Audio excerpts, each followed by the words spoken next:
Alright, we were checking the audio. Alright, we were checking the audio. Alright, we were...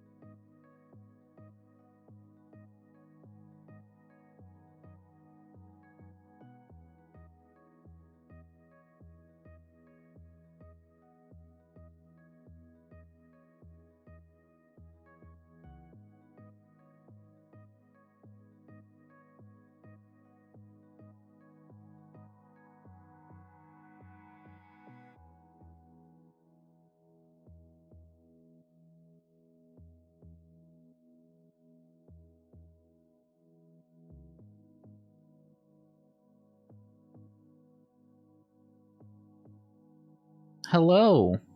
Hello, as you can see, we're back. We're back with game design.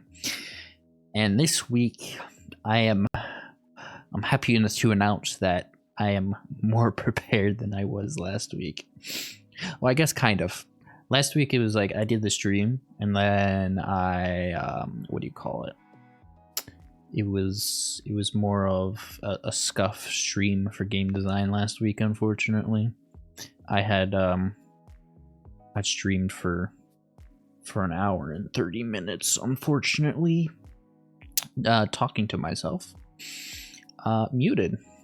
So there's no audio. I downloaded the VOD. I'm like, why is there no audio? And come to find out, I go and try and test recording, like just doing a record of like a video using Streamlabs, and yeah. Also, I'm floating a little bit. Let me fix myself here. Wonderful. As you can see right here, to my what is this? If I'm looking at this on the screen, if I look this way, what is this to me? I mean, technically, from the character, from my perspective here, to my right, your left, this right here is our game design document that we have been filling out for, I think, like the first 2 streams I did. I was in Photoshop just brainstorming ideas, and then either the last 2 streams we were trying to fill this out in a way, and then I think for the last one I wanted to do a 1-page and then a 10-page. So this is a 10-page one. But let me just read what we did from the 1-page one sheet, which I'll be referring to sometimes. So I'm gonna drag this in front of my face and just read it to you. What we got. So I think we decided that it was going to be the Witches and Kittens trading card game. That's what we finally decided. Our game platform is going to be on, of course, the computer, aka the PC, aka the personal computer. You know, one of the standard gaming devices of the world today, as well as many other things. You know, stuff for your work, stuff for your personal use, stuff for watching the stream. Our target audience / age is anyone who's older than 15, people who like card games, cats, and D&D. Obviously, here at the repository of the Judgmental Cat, we enjoy cats. That is a given. Our target rating is E10, so we can have that cartoon violence falls under this particular category. In the one sheet that I wrote, we had written a little game summary for both the multiplayer and the single player, because that's what we wanted, because I'll be starting with the single player before I add a multiplayer. So the multiplayer itself would be the multiplayer. I'm going to read the multiplayer first because it's simpler than the single player. Collect and equip yourself with character, armor, weapon, spell, and item cards to defeat your friends in battle. It's pretty simple, pretty self-explanatory. The story is not, it sort of follows that, but is more descriptive, which we will be writing more of what I want for the story in the story and gameplay section, because I did send that words hard, can't speak words. See, look, I just went off on a tangent that I shouldn't have gone off of. We are going to continue working on the story and gameplay part because I sat down yesterday and thought about it and wrote some things down in my notebook, so we can do that and get that out of the way. And then I'm not sure where I'll go from there, or depending on how long that takes, whether I'll end stream there. Because I would like to think, I haven't thought about the other things in this document. What other things are in this document? That's not this one that I'm looking at. Game flow, character controls, game world. See, the interface, I kind of... That's an interesting one. The interface you'd want to, like, somewhat draw and think about. Like, that would be the game board, essentially. Like, that's what I'm thinking for, like, the main interface. I think maybe we'd have to... We could do a combination of... Yeah, see, that's something probably for another time. There are some things we can think about, but let's just see where it goes. So, back to the game summary I wrote in the one-shot, which we are now also somewhat incorporating into the story and gameplay paragraph for the 10-page document, which is...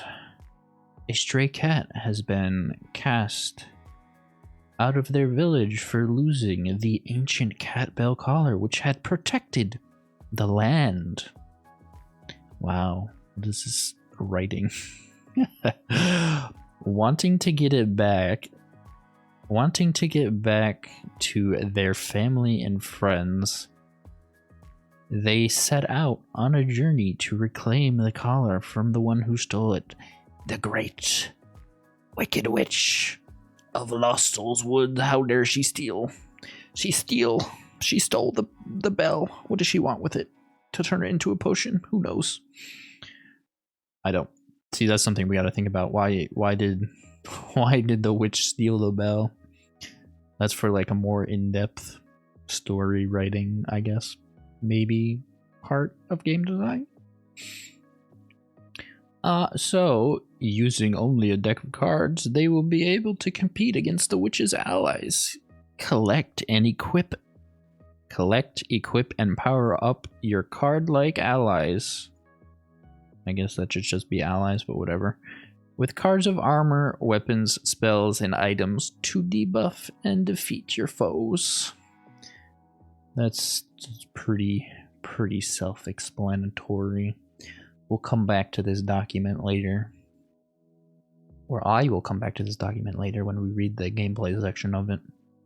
So we were in the middle of reinvigorating, making this more in depth to get a paragraph about story, which has a beginning, middle, and an end, mentions the setting, characters, and of course the conflict. So, conflict, obviously, we have to get the ancient cat bell collar back from the evil greatest on this world, aka the greatest, the Witch of Lost Souls Woods.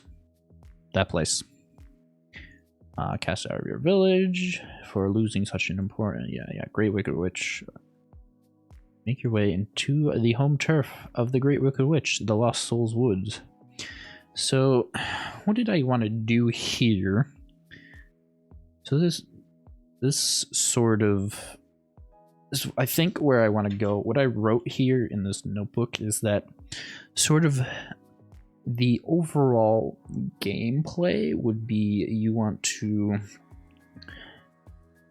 essentially, so I'm gonna write this as an idea down here, like not Bulbo, so like the middle middle, I guess middle, oh my gosh, my spelling, middle, aka the meat of the game, is I guess the meat of the single player game would be to oh right, duh. Hey, you don't know what the middle of your game is, sir? No, I do know what the middle of my game is. It's you're fighting your way deeper and deeper into the woods, essentially. So this is your fighting to get deeper into the woods. Fighting. Oh, see, look, I can. Okay. Rather, I'm just gonna leave that. So going deeper and deeper into the woods to find deeper and deeper into the woods. I guess I put a comma there. Fighting off many of the witches. No, it should be witches with a apostrophe, not multiple witches. That'd be scary if there was multiple. Oh, that gives me an idea. A very, very powerful idea. Going deeper and deeper into the woods, you will. Oh wait, no, that should not be. We're telling the story here. You going deeper and deeper into the woods, fighting off many of the witches'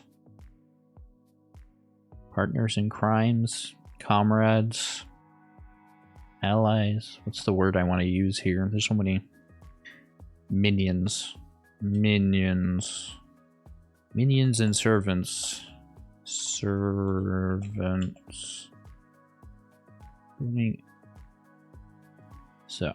we're making our way through the woods, fighting the witches' minions and servants. What else? Witches, minions, and servants, and I guess I could throw in, rather, we could have another element of antagonistic behavior, I guess? Maybe? Of like just nature itself rather than minions? I feel like it's too deep. That could be an add-on later. Like how I even started this game and I'm already thinking about adding more stuff. This is the problem you get with game design, is you come up with an idea and that idea leads to many more ideas, and it's just like you don't want to get into this habit of I guess expanding your idea too much, because okay, so as a software developer, because that's what I am, you don't want to increase the scope of your project over and over and over again, and that's what we call feature creep, where it's just you're adding so much that it's like oh, you have this one idea, and then it's just like, oh, this one idea can lead to another idea, and you just get all of these ideas together, and they just keep adding and adding and adding and adding and adding up to something. And you don't want that, because it's just, at that point, your game's never gonna get done or finished, which is why you brainstorm and then you narrow down. That's what we did at the beginning, which is probably a good idea by me, because I would just add stuff. And then you put it in a game design document, so you have a clear direction of where you want to go. So no, we will not be adding minion or nature's enemies. It's just going to be in the forest. The wildlife has been tamed by the witch or something. I don't know. Something strange like that. So going fighting the witch's minions and servants. I don't know if I needs to like add another sentence. It just feels like a school essay all over again. It's like, do I need to add another sentence? Do I need to find a reference to something? What do I need to do? I need to write a paragraph, and that paragraph's got to be, I don't know. I haven't written a paper. Wrote in. God damn my English. How can I say I am a native English speaker? Oh my god. Wrote in? What kind of word is that? Is that even a word? It's not a word. It's not a word. Don't listen to yourself. Just be you. That's all. I can't believe I said that. Written. Written is the... I can't believe I said wroten. Ugh. Wow. Good job, self. Good job, self. Right, you don't want to... I haven't written an essay in a long time. I mean, why would I? I don't need to anymore. I'm past that part of my life. That'd be kind of fun to do, to write an essay on something, but who's got time for that? I got more important things to do. Right, that was a very, very big tangent. Right, we were seeing if we wanted to add something more to the middle section of this. Servants. I guess. Okay, servants. The further you go into the woods, the harder and more, I guess, dangerous the enemies become. Dangerous the enemies become. So, okay, I should get rid of the start here. So that's kind of the meat, like, I guess in terms, I guess that's addressed in the gameplay section, but I'll just talk about it now since we're here, and we'll come back to it again when we're in the gameplay section of this. Is that I want it to be where as you go, of course, deeper and deeper into the woods, things become a little bit harder. You have to use your item cards more strategically in order to win against the quote-unquote AI bosses or whatever, AI player, because it's single player, you know, that be interesting. But I really want to hone in on, you gotta know your item cards and your spell cards and your debuff cards, your armor cards, and like your character cards. That's another thing we're gonna have to do. We're gonna have to come up with some card concepts. That is going to be interesting. Actually, that could probably be one stream in itself. Hold on, I'm coming up with ideas on the spot for streams. Let's see. So, character card create, and like, I guess we should just call that the card creation stream. Card creation. Like, I wouldn't do what do you call it?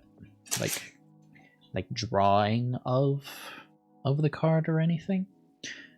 I would more do the concept of the card itself, like, okay, this is what the character is, this is what it can do, this is what abilities it have, this is its health, this is its armor, and then you could pair it with a bunch of stuff and go from there. So that is pretty cool. I guess that's just something I will do in the future. That is something I will do in the future. Now, back to, what is this? Okay, setting characters. We don't have. So that's another thing, is how many mini bosses do I want? Because originally I planned for 10 acts, and I feel like that's too much. for me right now. So it could be I start off with, I don't know, like a tutorial act, and then I make an act 1, and then I make the boss fight, maybe, or maybe I do tutorial act, just act 1, then act 2 and 3 is like the middle of the section, and then we add the final boss fight in act 4. It's just more condensed version, and then in the future I can add and refine to it. I've been talking more about what I want to do. It's the feature creep. It's coming to haunt me. I can feel it. I feel like that's every indie game dev's problem, or not problem. Maybe it's just my problem. I don't know. I really don't. Let's see. I like how I have my notebook here. I was like, oh, I'm gonna do this, and go off on tangents. Yeah. Totally what I'm doing. I feel like I prepare for stuff, and then I feel like I'm not prepared at all. It's just, I don't know, maybe that's just me, or that's just the way streaming goes, or I guess you really can't plan for everything you're going to do. It's be very, very difficult to plan for everything you do. That's more like video, just static nature, rather than just talking freely while doing something. It's just chaos. You have so many factors being thrown at you. I should not sniff into the microphone. Nobody wants to hear that, do you? No. Okay, progress deeper into the woods. I guess the ending I just talked about. Okay, which is further you go. Finally reaching the Great Wicked Witch's Manor.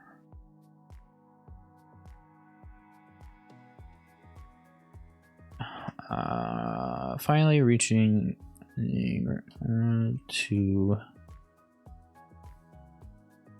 search and reclaim the stolen collar from her. Finally reaching to search from her basement storage clutches. Let's see. Okay, so that kind of gives us really what I want. It could be another sentence added. Finally,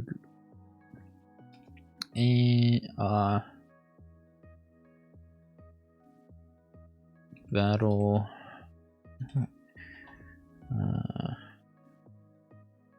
claim the item and battle her to return scot-free. Whatever. That's what I'm going with. That's a word. That's an English phrase. Scot-free. I don't even know if that's right. Scot-free to your village and reclaim your place among the village. Well, bam. You know, I just noticed. Nah. Okay, so that I think is a decent start for what I want here. A very, very decent start. Oh, there's the tongue click. Right, paragraph of gameplay description that gives a brief idea of the flow of the break into stages and or bullet points if easier to convey that way. What did I do for this? I asked myself the question when I was thinking about this the other day, which was, okay, apparently my question, I skip over writing letters where it says in Witches and Kittens, what does the play do? I believe that is supposed to say, what does the player do in this game? So this is where we describe the gameplay, which I think I want to sort of copy what I wrote yesterday. So in Witches and Kittens, we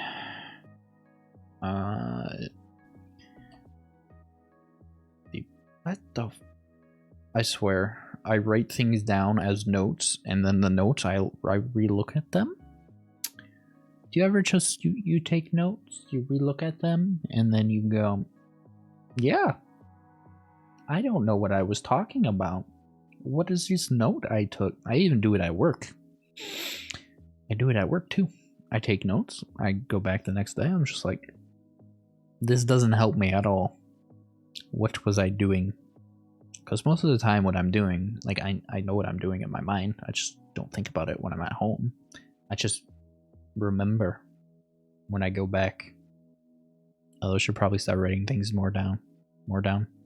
Writing things down more. Wow.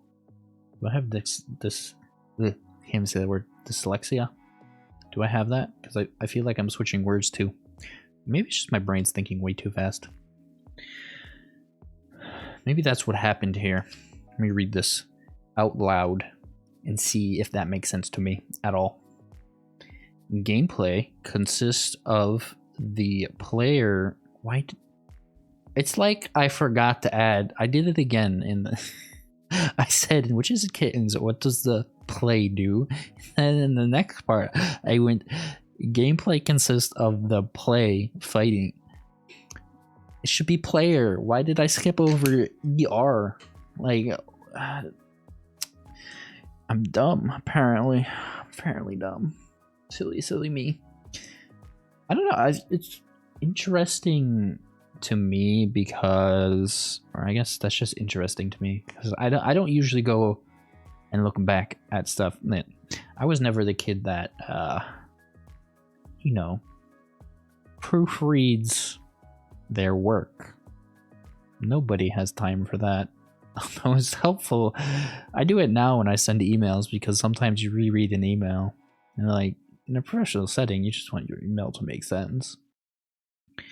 But it's like sometimes I think it's because I'm typing and I'm thinking at the same time, and because I do touch typing, my brain is already thinking ahead of the keys, so I might be like on like a little bit. It's like lag in a game where you're delayed, like you're absolutely delayed, and you don't really know, or I guess you do know.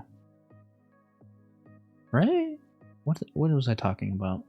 I just got lost for a second. Right. It's like your typing is slower than your brain, but your brain gets ahead, and then because your brain gets ahead, you start typing what your brain is thinking, and then it's just a fail cascade of things that happen. Yeah, so I think that's just how my brain works, and whatever. I just have to go back and reread things again and laugh at my dumb mistakes. So, in Witches and Kittens, the gameplay... Yeah, see, look, I even wrote gameplay instead of gameplay. I guess it's because I was writing really fast last night before I went... Because I wrote this before I went to bed. Consists of the player fighting a card master or some... No, we're not going to use the word summoner. Card master is going to be what you are and what the enemies are. You are card masters. You master your cards or something along those lines. Or we can change it to something later on. But just for now, that's what we have. Fighting in a... Guess what? Card battle. A card battle. Well, it is what we want. This is, in fact, a card game. So therefore, we shall have a card battle. Okay. Card bladder. Players must defeat all of their...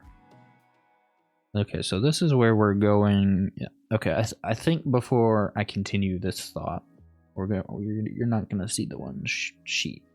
I'm just gonna read you the game outline that I wrote, essentially, which was: you as the player will progress through the story in which you have to defeat a variety of enemies and mini bosses under the witch's command, as well as the witch herself, taking turns to equip and attack each other's characters, lowering their health to 0. First one to KO all of their opponent's cards, or character cards, I should say, from their character deck wins. Turns will consist mainly of drawing the item from the item deck to equip your characters and replace fallen characters from the character deck. I'm just gonna drag that off to the side so it's there. Wonderful. Wonderbar.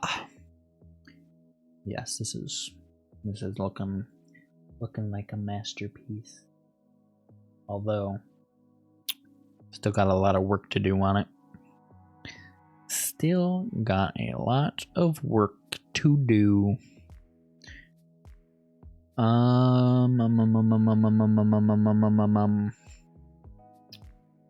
That's way too many ums. Although my brain is thinking, so it's fine. But it should not be fine. So, players, where was I? Players must defeat all of their opponents. Yeah, that's not how you spell opponents. This is what spell correct is for. I like how word does not. It knows what unlockable is, but it doesn't know what unlockable is. All their opponents' characters in order to win the what? We're not calling it duel because that's what Yu-Gi-Oh uses. Battle? I don't know, that sounds too Pokemon-ish. What do we call it here? Duel, battle. What does Magic the Gathering call it? What? I'm very curious because Yu-Gi-Oh is duel, where Pokemon is battle. What is a Magic of the Gathering game called? Or game called? It seems like a dumb session called. There we go. That's not slang. Meeting is the most common definition for... Is it a meeting? Does Magic... Okay, apparently that doesn't make any sense. Session, or whatever. Battle, duel. What? They're just gonna call it a battle. Battle is a common word. It's not copyright or anything.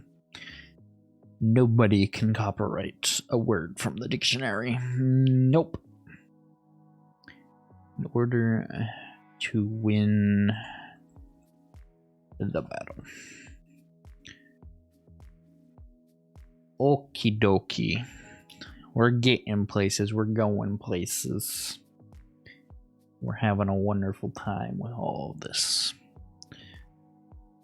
So, during each turn you can equip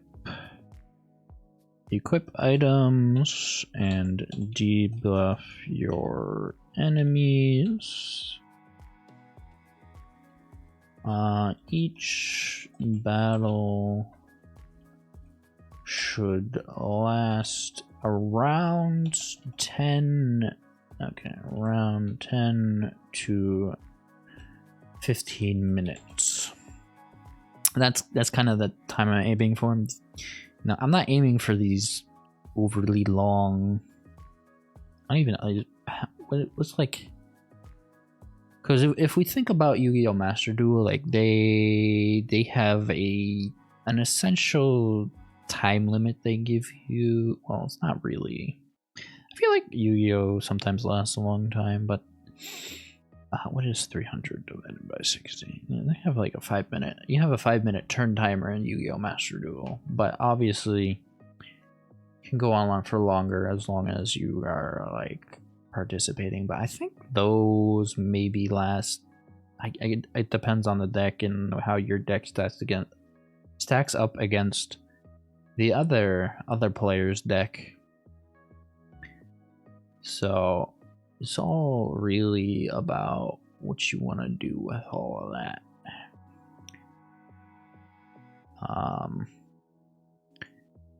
We got that going on. So 10 to 15 minutes. I was going to do something else I was going to do. So I don't give a break into stages or bullet points.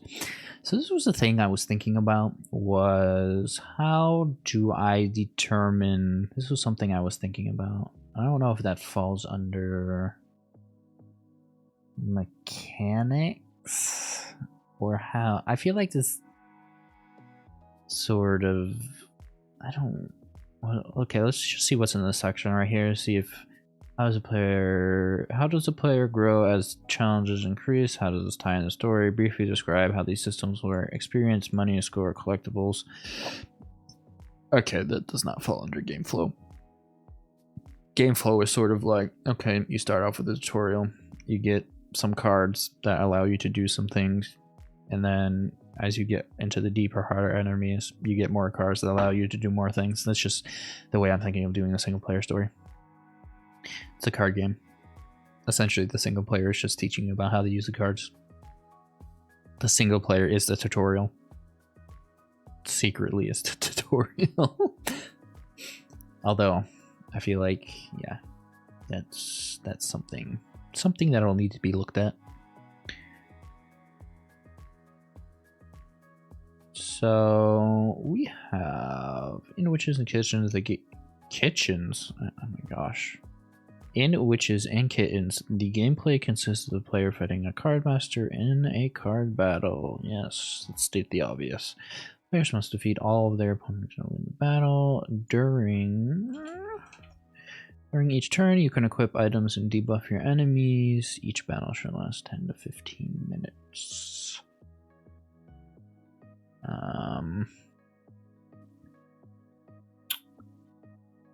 During each turn, you can equip items,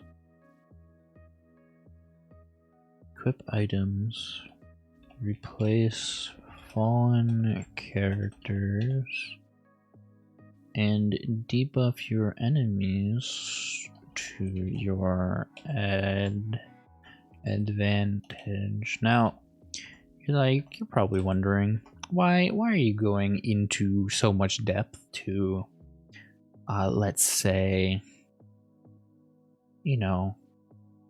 give it more detail when you're the only one using it? I feel like if it has more detail, then again, it goes back to the notes thing.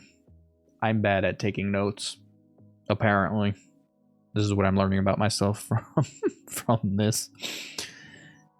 Is that, yeah, I'm just bad at taking notes, apparently.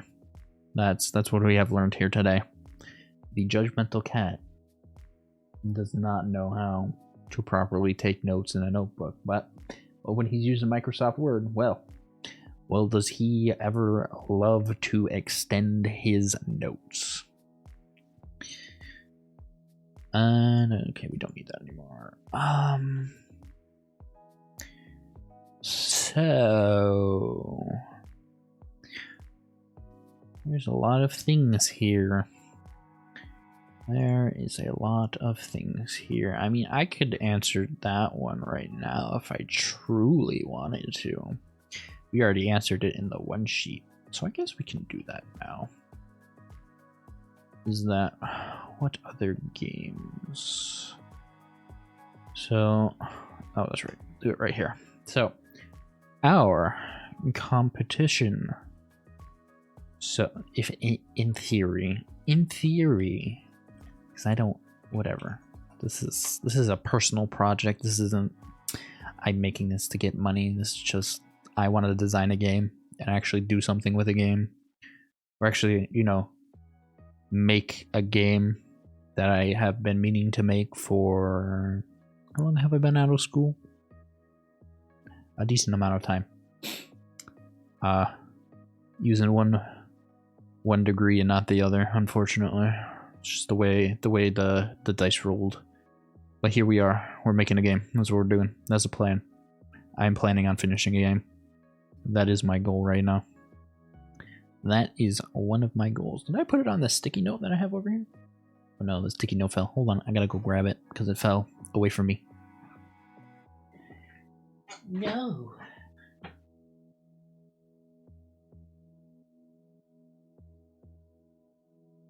Okay.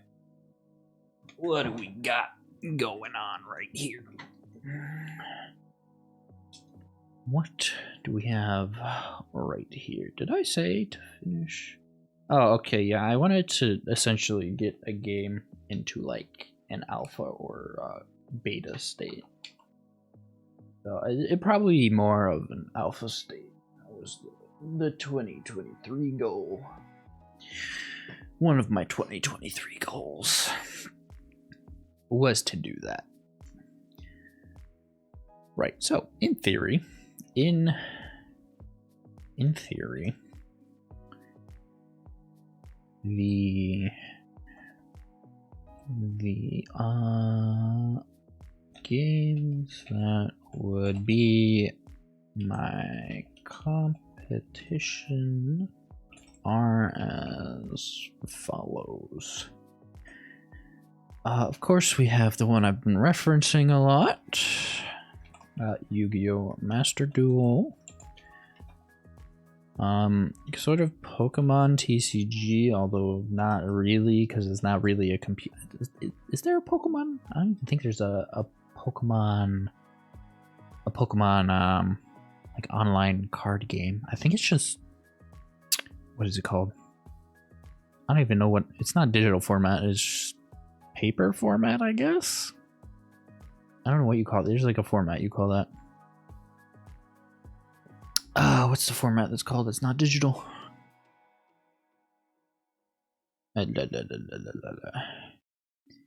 Game format, and that is, I guess, tabletop. I don't know. It's not like a digital card game. Oh, it's like an analog. Okay, do digital and analog.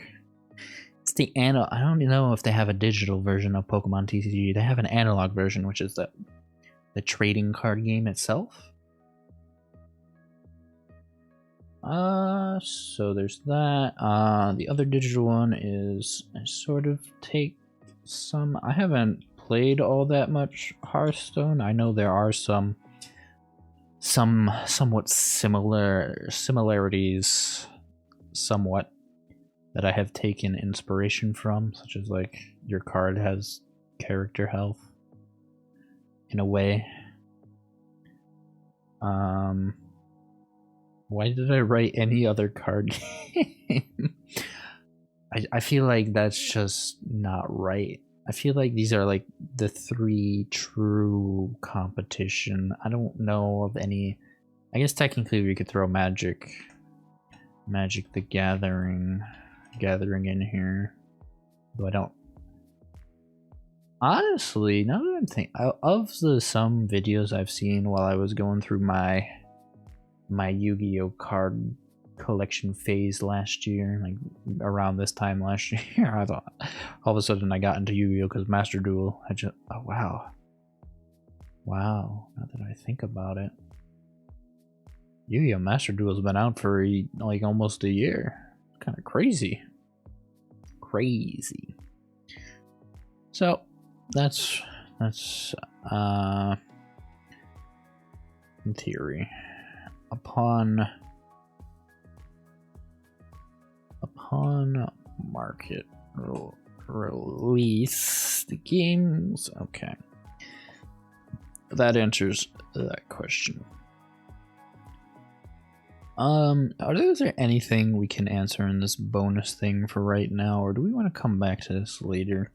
I feel like I should come back to this later because like material that the player will be unlocked, that sort of is gonna have to be done through a story, or not a story, or through some planning of, like, I need to think about the cards I want to have and what those cards will do.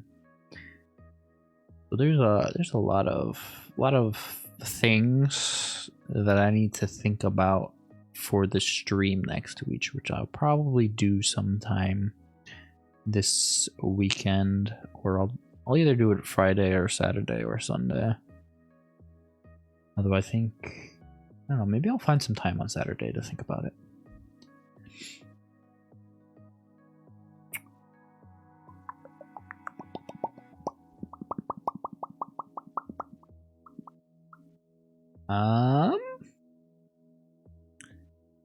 Let us see. Characters. Who does the player control?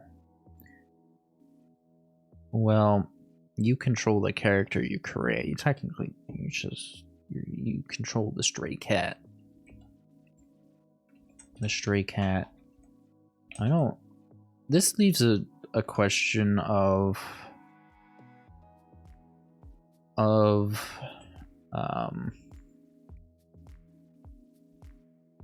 do you call it?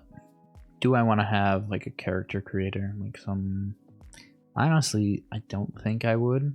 I think it'd just be a generic.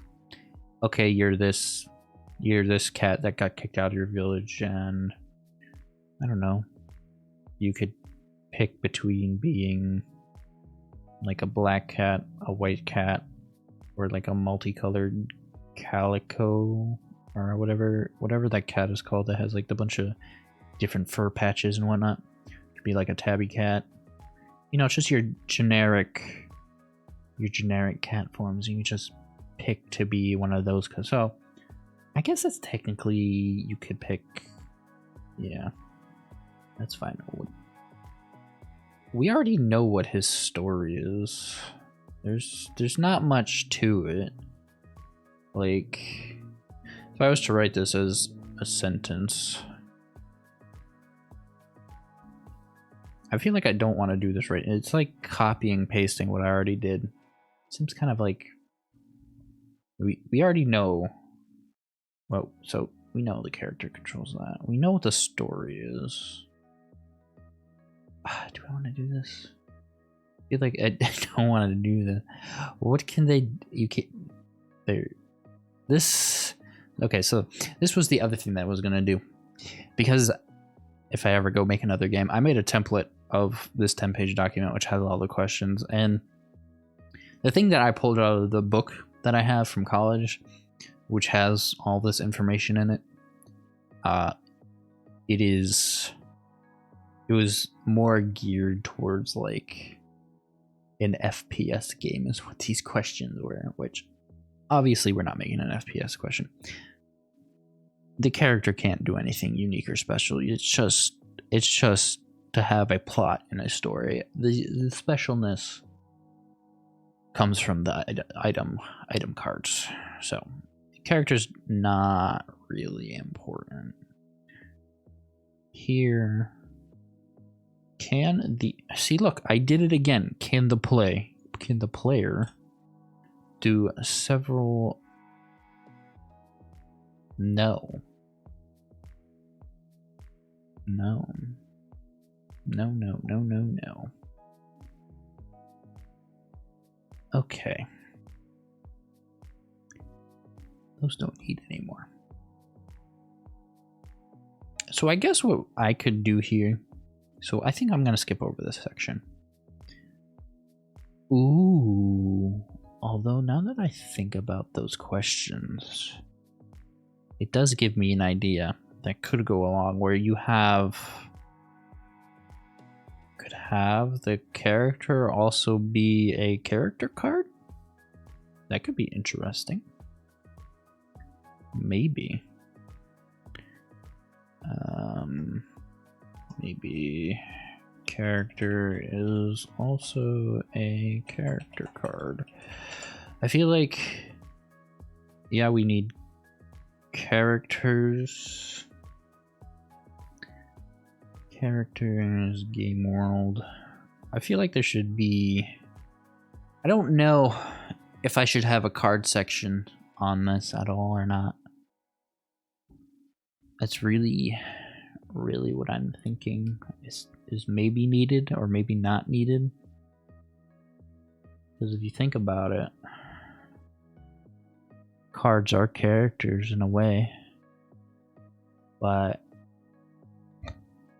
you'd have to figure out what do we'd want to use here. So let's just write this in sentence form because that's how all game design documents are done, which is, I mean, technically you could just do bullet points if you wanted to. I feel like writing full sentences is just better for me because clearly bullet points just make me miss things, apparently. It's very not helpful, I guess, at all.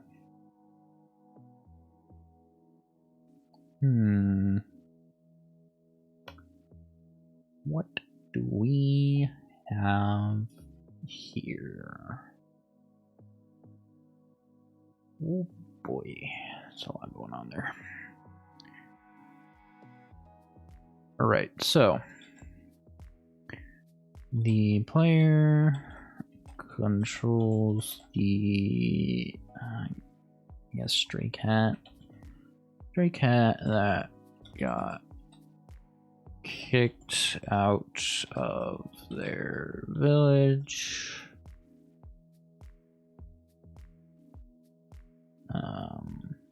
They got kicked out because they failed to protect the ancient, wow, great spelling, ancient cat collar, and it was stolen.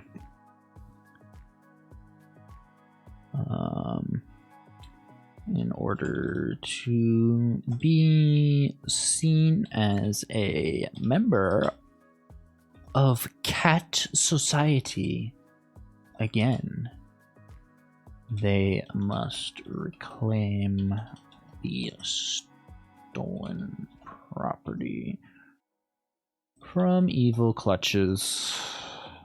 This is, good lord, like I'm repeating myself.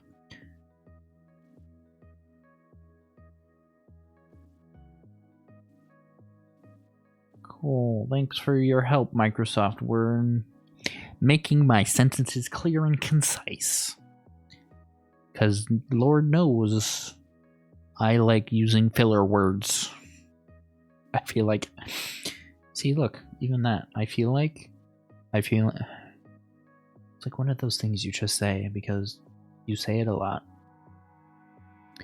I don't know what you could do to change.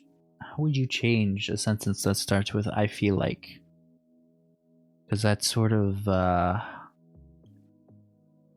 don't know, it's like a filler word or something. Something along those lines. Where, it's like a filler phrase that you want to express yourself in a certain way, but you always you always gotta put it at the front of something to like affirm something in some way. I don't know, it's just weird. Because I remember I googled, what was it? It was like I was googling I think like what is considered filler words. Because like I think like and are like the common English ones. Or like and e I maybe like e I didn't know, I'm just saying filler words. Anyways, I was googling it just to see like what filler words were, I guess, because I wanted to remove them. And so like somehow it got into like filler beginning phrases, and like some of them you wouldn't think that they were filler phrases, because it's like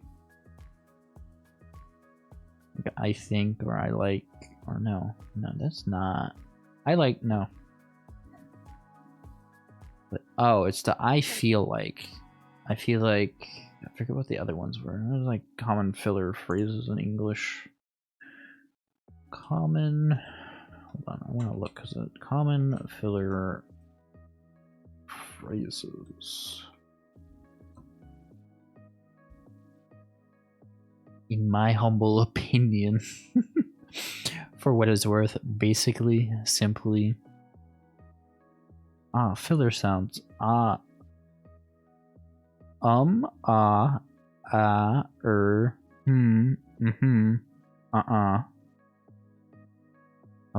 is oh, I don't know. How is it absolutely a filler word?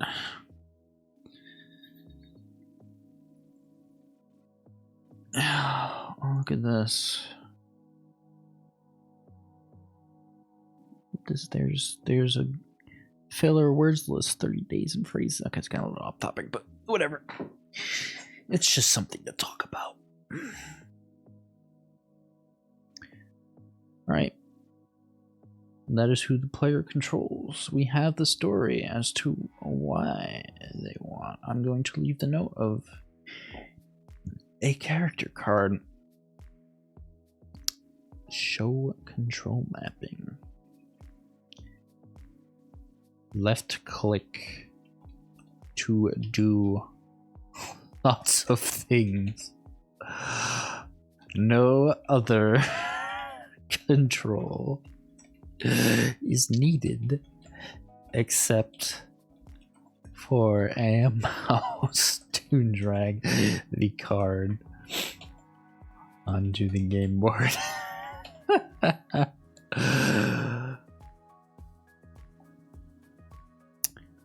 Yeah, I feel like that's a lot of things. You don't need many controls for a card game other than to drag your mouse.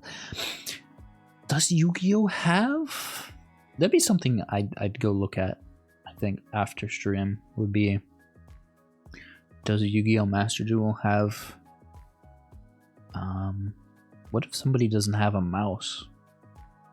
As much as I am trolling with this sentence I have written, what if somebody doesn't have a mouse? What if they don't have one? How would they play the game? They can't. So would I need keyboard controls? I feel like right now this is just fine for like a draft. But I don't know what else you would add for controls for a card game, because it's really like Yu-Gi-Oh, where you draw your card, you drag it onto the game board, and you play the game that way. Let's see.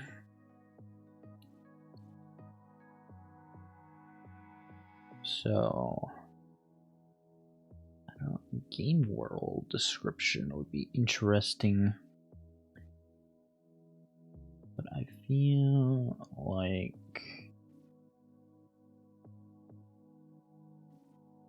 this, I don't know, it's kind of like the game setting, like the main setting of the game takes place in the depths of the Lost Souls woods, land of lost souls that have never returned, never to be seen ever again whatsoever. Yes, that is what we have here. Lots and lots and lots of things to do. Oh, I'm feeling nice and relaxed now. So the main setting takes place. The main setting of the game takes place in the depths of the Lost Souls woods. And what else? What else do we got going on here?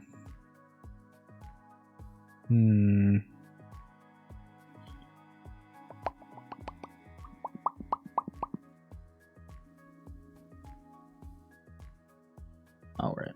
So we know where the game takes place.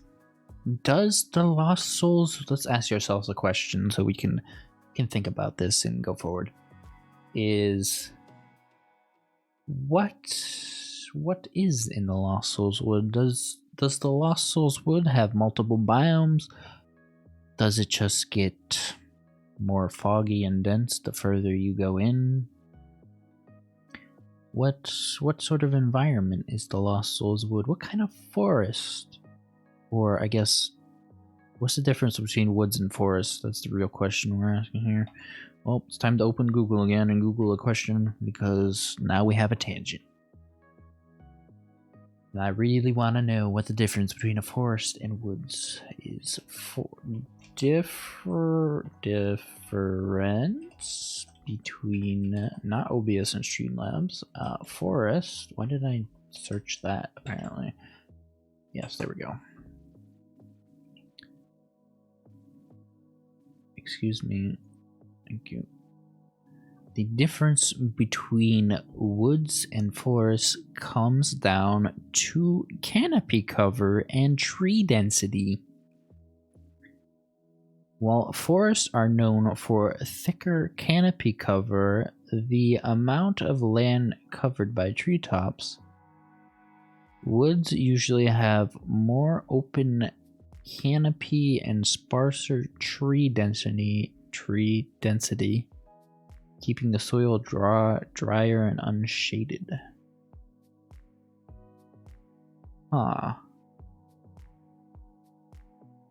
Interesting. So there's just less trees in woods. That's what I'm getting at here. So it's not too much of a difference, but there's a little bit of a difference. I guess that's also a unique thing of game design, is when you're thinking about environments, or just making a game, you can learn lots of things, because it's like part of making a game is doing research on things, just like we just did right now. So that's just interesting. It's very interesting to me. Very, very, very, very, very, very, very interesting. So, woods. I mean, really, we're only in the woods. I don't think there'd be much change to the environment. I mean, you have two environments. You have the Lost Souls takes place, and the final act takes place inside the Great Wicked Witch's Manor. So that's our main setting of the game right there. That is what we want. I don't think there's really much else that would need to be like that, or be that we need to add. That we would need to add. So where does the game take place? So we took that into account. These can go. How do they tie into the story? Well, let me tell you. It's already in the document. Yeah, it's just that is right here. All right there. So if there was more environments, I'd say yeah, we could answer this question here, but we already know why we're in the woods. The witch stole that stupid, I guess, the thing that made us get kicked out of the village, and well, we gotta go marching into her turf to go get it. That's what we gotta do. That's what you, as the player, will have to do. What is the mood being evoked in each world? Hatred, because the witch got us kicked out of our village. No. Spookiness? Medievalish? The mood. The moods that are being evoked from the environment should be, I don't know, medievalish, ish. Oh my gosh, can't spell. Oh, squeaky chair, squeaky chair. Well, it's a good thing today the chair is not sinking.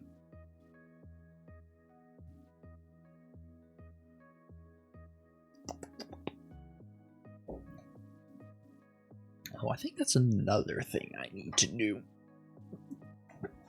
Was make another tangent. Make commands. Commands. Wonderful. Just a note for myself for the weekend to do. Oh, now you open this video. Why'd you take so long? Okay, that was weird. I was trying to test my audio earlier and it didn't open the video. I clicked on it a bunch and then it just did not open whatsoever. Nope, no way. Wow, that looks really wacky on my model when I move like this. It's like it distorts me. I guess I'm jiggly cat. Oh my. Hey, let's not give myself a headache.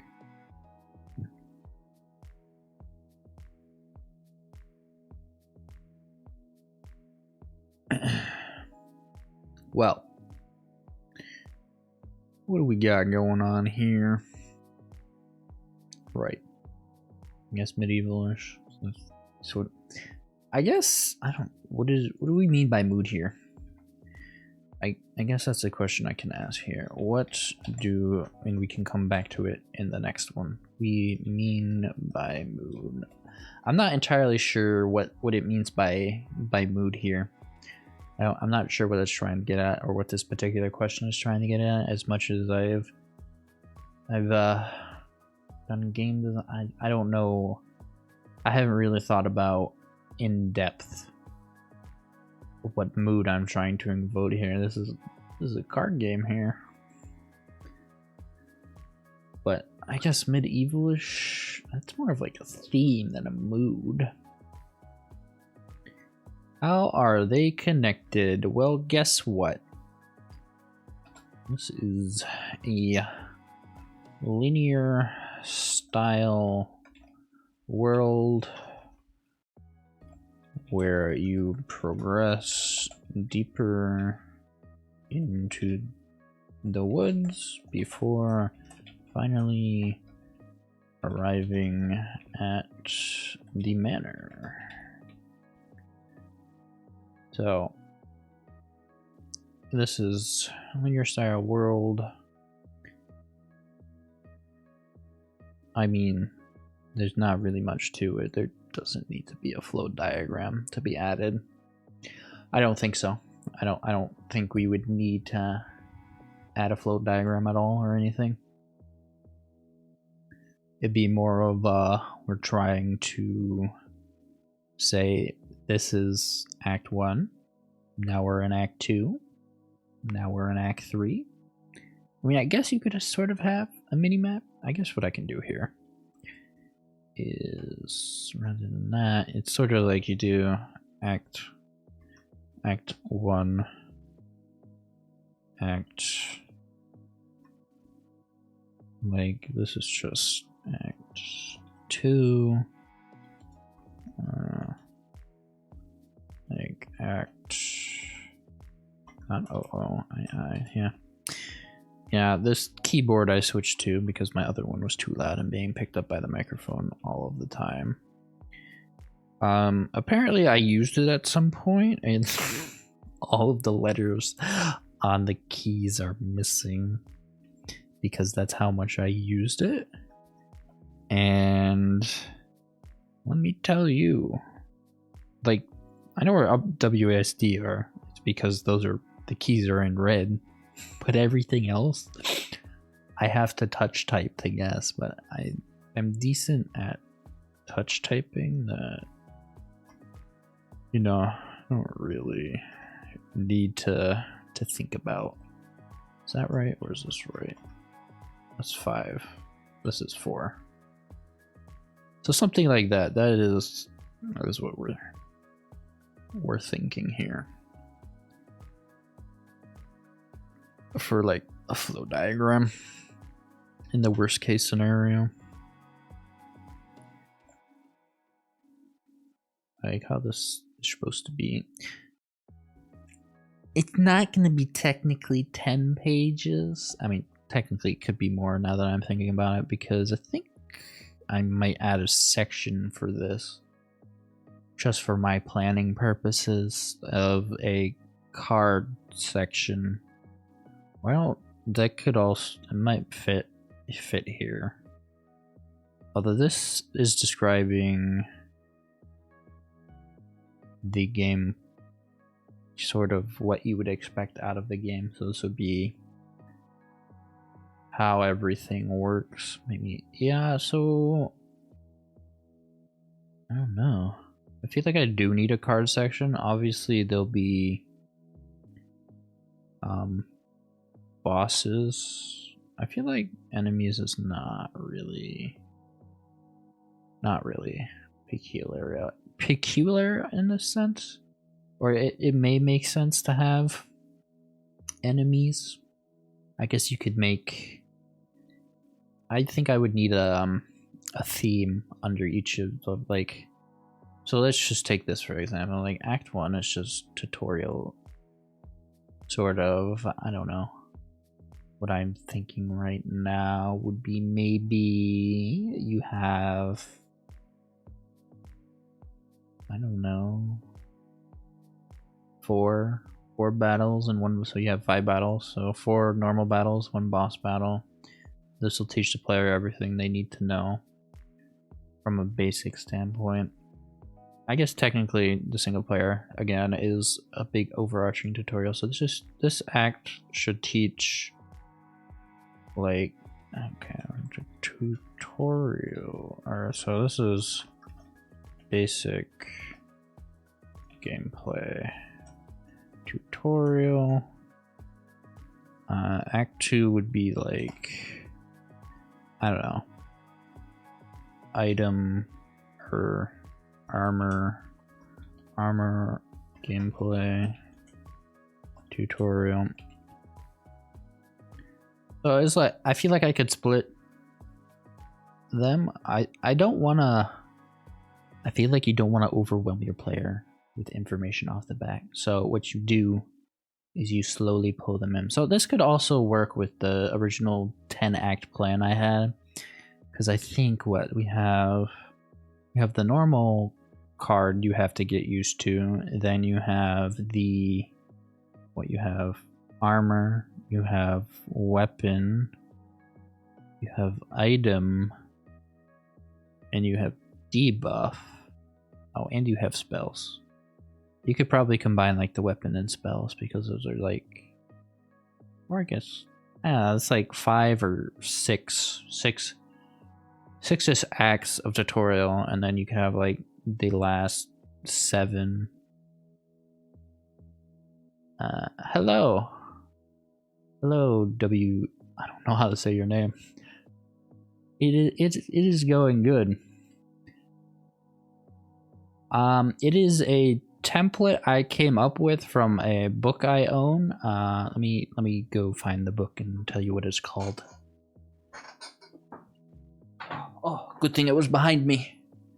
It was behind me. It is from the book by Scott Rogers called Level Up: The Guide to Great Video Game Design. So Scott Rogers is a game designer of Pac-Man World and Maxio series. So it was, I went into the book and like there was an example in the back of the book that explained what do you call it? It basically had, there is a section at the beginning of the book which explains like a 1-sheet GDD and a 10-sheet GDD. So I originally made a 1-sheet and now I'm filling out the 10-sheet. It's just so I can get my ideas down and help myself. But it was based off of like a combination of things in the book that I wrote down as questions that could be answered as you're filling it out. So that was just where I was going with it. So thank you for stopping by and saying hello. All right, so we were talking about our acts in gameplay. So yeah, tutorial act would be, I don't know, I feel like you could either combine the acts together, or no, you could combine some acts together depending on what the items or cards do. And then like, no, I don't know how much tutorial a player would need. That'd be a question. Like, you don't want to overwhelm your player with lots of information, especially when they're learning a card game. Like, you want to have them figure out some stuff. So, I don't know. I think maybe something to think about further in the future as I go along with this was how much tutorial do we need? So now that I'm thinking about it, I should probably write it down. Oh no. How much tutorial is needed for the player? How much is needed indeed? Let's see. Evoked in each world. No. What do we need here? How much tutorial is needed for the player so they understand the game? Understand how to properly play the game without any hand-holding. No hand-holding here is allowed. Nope. We do not need that at all. Let us see. So interface, mechanics and power-ups, enemies and bosses. Do I have a general idea on what you're planning to build, or is it just brainstorming and seeing what sticks? At this point, this is like I don't know how many weeks I've been doing this for. I feel like I've been doing this for like 4 or 5 weeks. This is like either the 4th or 5th week of brainstorming. I feel like with game design, you can brainstorm a lot of ideas. I did touch on this earlier, which was game design has this fickle thing, sort of like software does, where you have the idea of like scope and feature creep, whereas like you can come up with lots and lots of things and you just get bigger and bigger. At this point, I am just refining what I think I want for a card game, and then I want to build that game and then probably have some like friends or people play test said game, get feedback, and then refine the game. Because not everything you think in a game is going to work. Like, you have to consider what the player finds fun, and like, don't need them overly complicated. But yeah, sort of at this point, it's just brainstorming and seeing what I like. I'm definitely finding myself having a problem where it's like, oh, I have this idea. Like, as I've been doing this today, I was just like, I've come up with so many things that I'm like, I want to add this, but it's just like, okay, you need to like stay in a lane, and but at the same time, you could see and try and see if that idea you have works. I don't know. It should be very, very interesting, I guess, in a way, where it's just, I don't know. You really want to like refine your ideas for game design before you start. You want to have like sort of a clear path, but as you go forward, you can what do you call it? I guess refine is what I'm looking at here, but or like refactor what you want in the game. Like, not everything you make in the game needs to stick in the game. Just gotta find a starting point. And I guess that's what I'm doing, is trying to find a good starting point, which is why I'm making this document. So I have my ideas in one place, and I have something to go off of, and then as I go do the other things, that'll be where I go.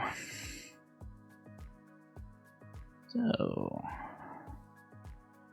what else do we need here? Story, gameplay, title page. How does the player grow as the challenge increases? Why did I not write anything in here? Have I thought about this? Probably not. Briefly describe how our systems will work. Well, I did think for this particular part right here, since I'm going to split this out right now, which was briefly described as the player grows. I guess as the player plays the game, we want to have, I wanted to have a system of, I don't know, you want to have like a system of like showing progression for the player, or like, I don't know, I guess a player level essentially. You know, like your standard typical online card game where it's like you have your profile and it's like you have played for X amount of hours and you have earned this X much XP from playing. But you'd also, there's like two things like that I was thinking for the single player portion of this game, which would be what? How does this tie into the story? Collectibles? Or no? I don't know. Yeah. I see I have some ideas for a game, but I'm not sure I can. I am still a beginner with programming and also game dev in general. I mean, I would get an idea of what you would want to start with, like have that all done,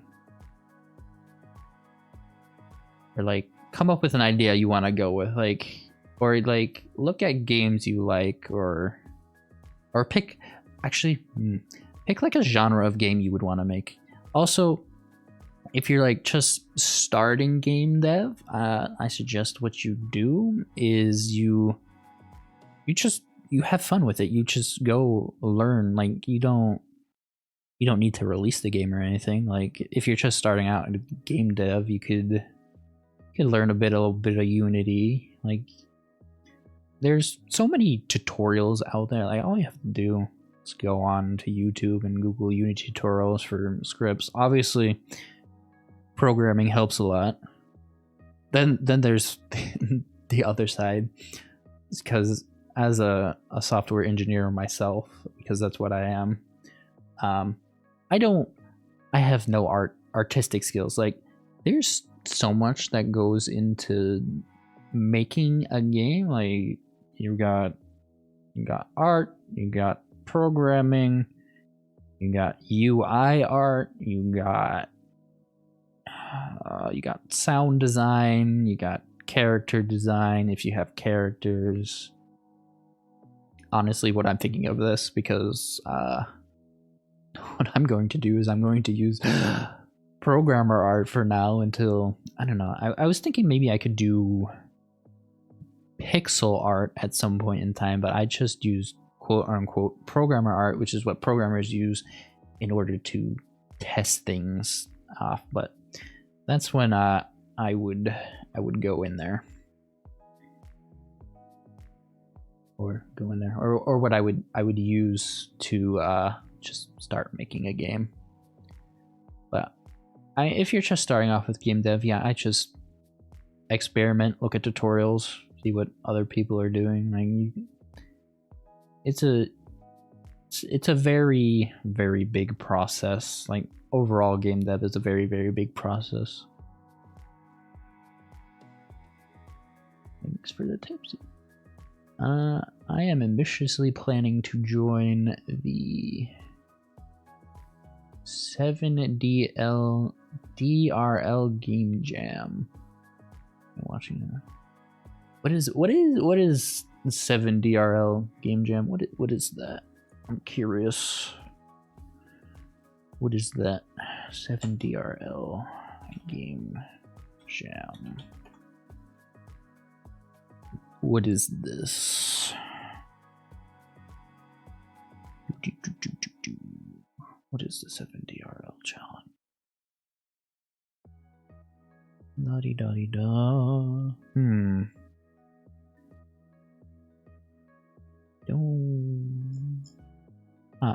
Interesting. What is this?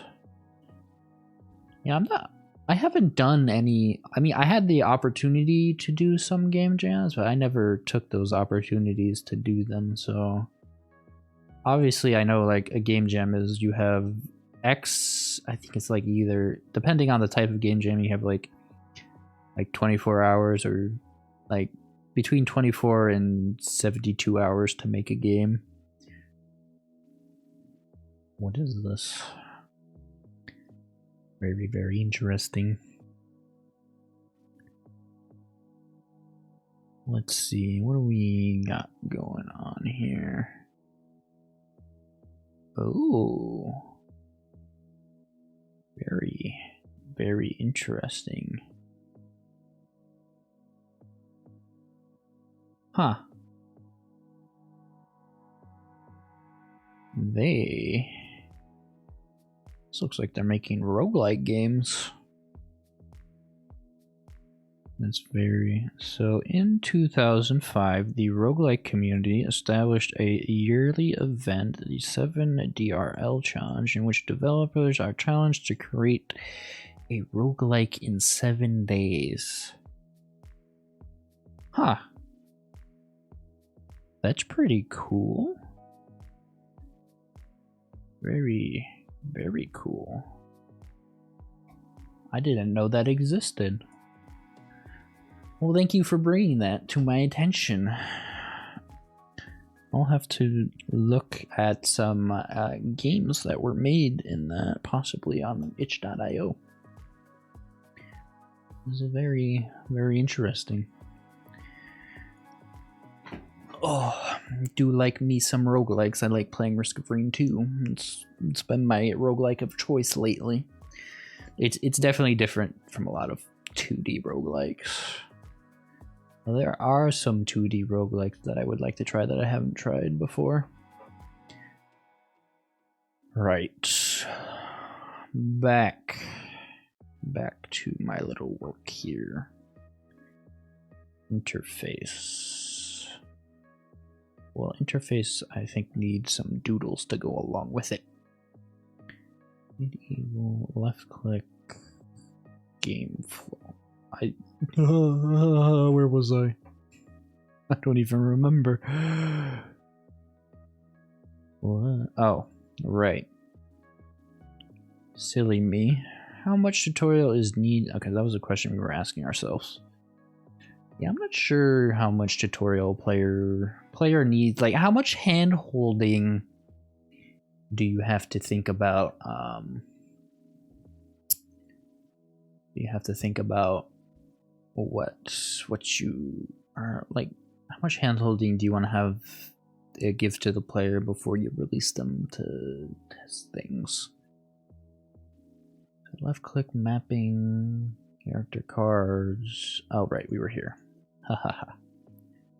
That's right, we were in a game flow. So, how does the player, as the player plays the game, they will learn about the various different, in quotation marks, item cards.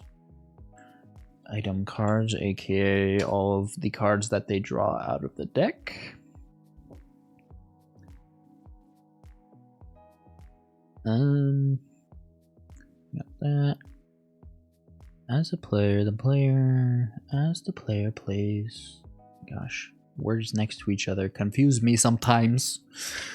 As the player plays the game, they learn about the various different item cards they can use to their advantage to overcome any of the challenges thrown at them by the enemy / bosses character item deck combos thrown at them. Okay. I mean, it's pretty self-explanatory how it ties into the story. It would be the way we have our acts set up. Oh, where is it? Right here. Act 1, you'd get some idea, and maybe like the first game you play within Act 1 is, okay, this is how you play the game. Then the next battle might teach something or go from there. The other thing we need to do, the other thing we need to add to the game flow. Describe briefly how these systems work, experience points by using collectibles. Okay. So that's sort of self-explanatory. We can delete that question, and now we have that right there. The player will gain experience from what? What will we gain experience from? Well, we will gain experience from completing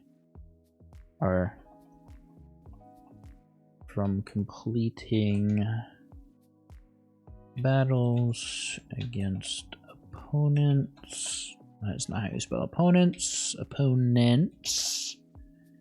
Good lord. I love typing a word and then looking at that word and thinking you spelled it right, only for Word to come back at you and go, ha! You didn't spell it right, you silly goose. Nope. No way, Jose. Please use this red underline autocorrect in order to fix your mistake. Right. Okay. Players will gain experience from completing battles against opponents, whether they are successful in winning or not. AKA, you get less experience for losing. That's just how all things go. It's very, very good. So, Player will gain experience from completing battles against opponents, whether or not they are successful at winning or not. Okay, you get less experience for losing. Okay, so that explains how you get your quote-unquote player level, you know, the little thing at the top of the corner in card games that show you, hey, you've been doing a great job. You've been playing this game for X amount of time, because that's all it really relates to. Now the question is, could you make it where you have cards that are locked behind a certain level, therefore would want to make the player play? I guess that's a question we ask ourselves here. Should cards be locked behind a player level? I don't think so, but it's a question we can leave. What way a player? Oh, yes, sure. Sure word. Correct my mistakes. Correct this poor cat's spelling / grammar. Briefly describe how these systems will work. Okay, yeah, no, we already did that. Collectibles, I guess.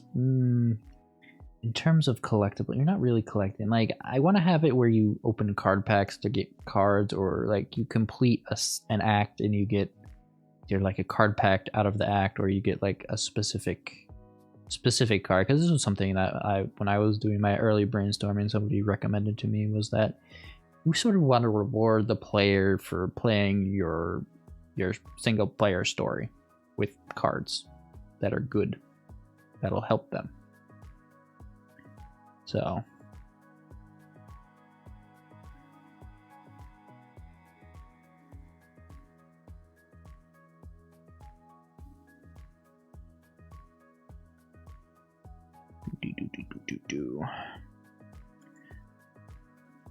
briefly describe how these systems will work.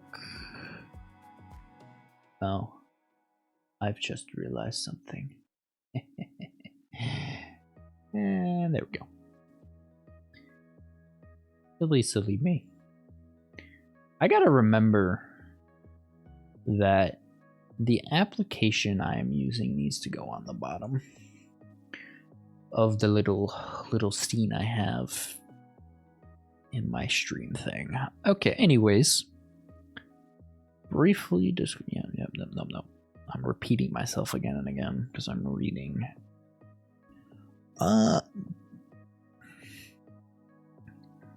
Players will also earn,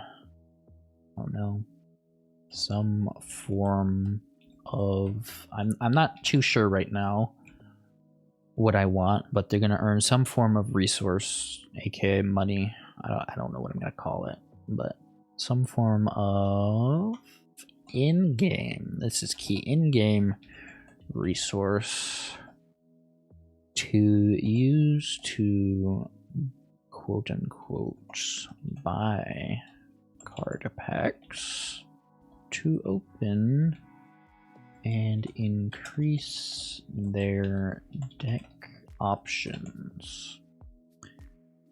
So another thing I need to think about is how many cards am I going to want in this? How many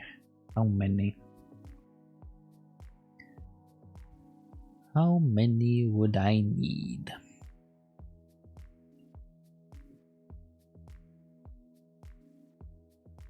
Or I guess, how many would you want to add and increase their deck options?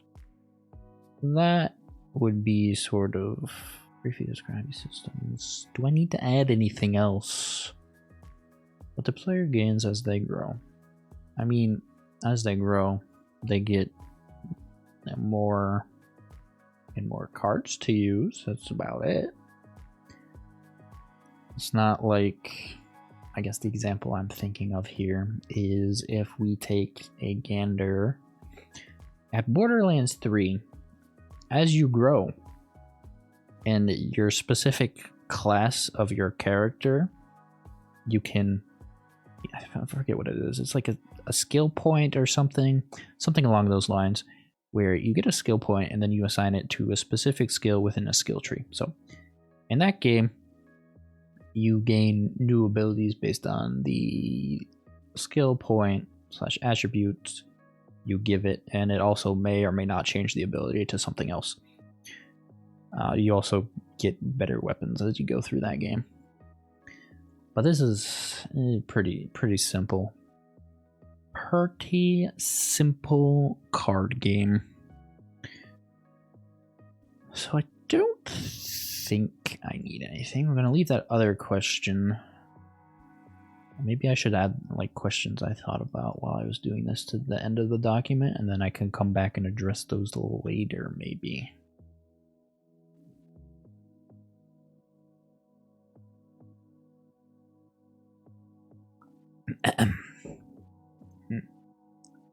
Tasty water. Delicious water. Right. So that's that done. This I don't know if I want to do this or not, it'd be a unique idea to have your quote-unquote character also be a character card that you can use, but I don't know how I feel about that. Game World is thank you for following. I don't even know how to say your name. It's just it's a lot of letters. I don't know how I would say your name. Wizwayix. You're gonna be Wiz because your first two letters are WZ. You're Wiz. You are now forever known as a Wiz. I'm curious though. Did you like? How'd you come up with that name? Did you just like go like back and forth on like, I don't know. I can't tell with this keyboard, but where the Y key is. I don't know. I think that's just funny because it just looks like, I don't know. You know, if you ever like roll your face on a keyboard just to get around a bunch of letters. I don't know. Or there's a story behind it. I'm not sure. But it's just easier to say Wiz than try and pronounce what that. No. Out of curiosity, do you have like an idea? I see. Okay, that makes sense. Yeah, that makes sense. No, that makes total sense. It's like I had a username before where it was a combination of things I liked. Then I came up with this username, TheJudgementalCat. It's a quite fitting name, if I say so myself. But back to my question. So I guess you like roguelikes if you're doing the 7, or you want to try the 7 DLR challenge? Do you have a favorite roguelike, I guess?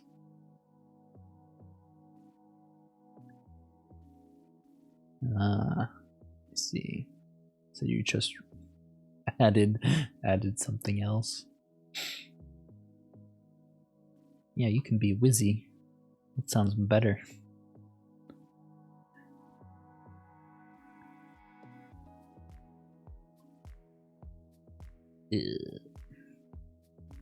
Here we go. How does the player navigate the shell of the game? Well, there is in fact going to be a game board. So there's a game board. Main menu, options menu. Menu start. I guess that's technically the main menu is the start menu. Game board, main menu, option menu. This probably has whatever controls, audio. I don't know what else this would have. I'd have to go look at some other games settings and see. I guess technically this is the settings menu. Yeah. Roguelikes are... It's interesting because I think I remember reading something or seeing somewhere that some people don't like roguelikes because of the whole gimmick of roguelikes is every run is not going to be the same no matter what you do. You're always going to have, the rooms are always going to be quote unquote randomized. The items are always going to be randomized. And some people don't like that. They think it's just it's a cop out for the replayability of the game. Which, yeah, sure. It's a fair argument, but roguelikes make you think on your feet. Like, it's just like, okay, what item works with this item? What item works with a specific character? Or, I don't know. It's also interesting. I don't know if there's many 3D roguelikes. I don't think there's that many 3D roguelikes. Like, I know Risk of Rain 2 is one that I know about. But roguelikes are definitely interesting to build because I believe you'd have to think about the items, you'd have to think about the characters, you have to think about the character ability, or like what abilities your character is going to have, and then how the items affect those abilities, or just in general what it's going to affect. Like, there's a lot of things to think about with a roguelike.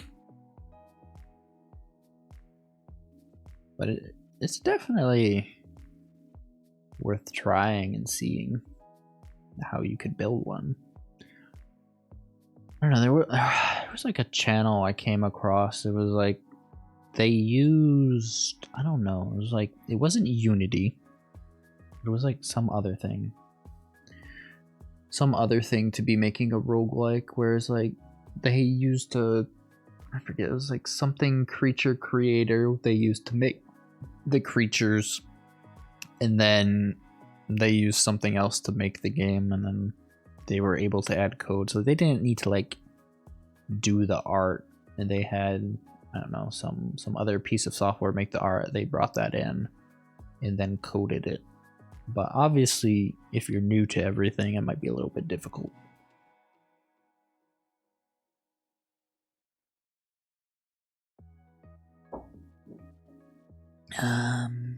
What else does controls audio?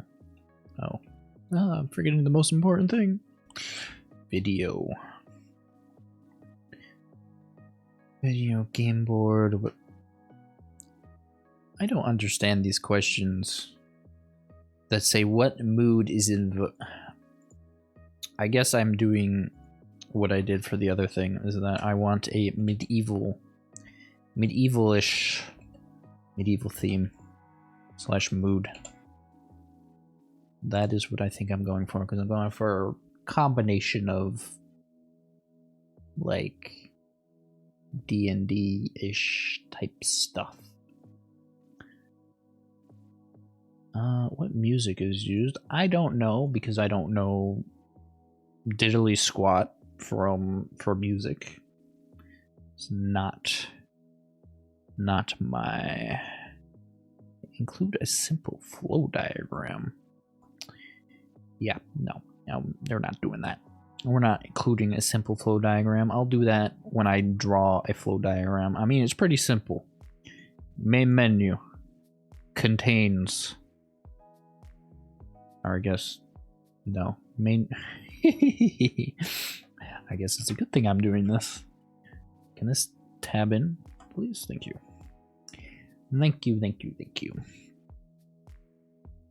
All right, main menu. Start game. Load game.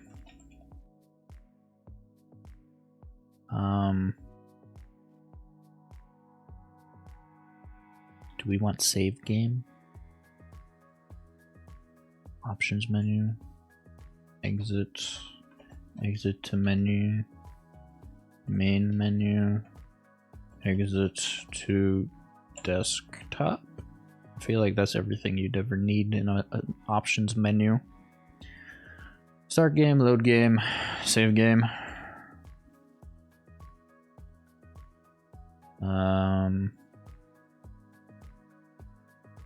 obviously you'd also have your options.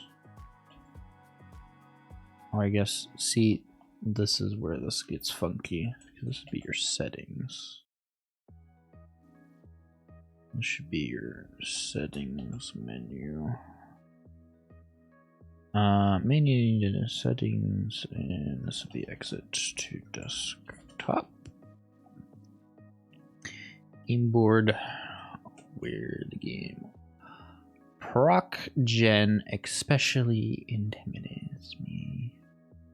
I'll probably just copy and paste other people's code, but I would like to try to understand the algo, and at least though I'm afraid I'm not smart enough to understand it.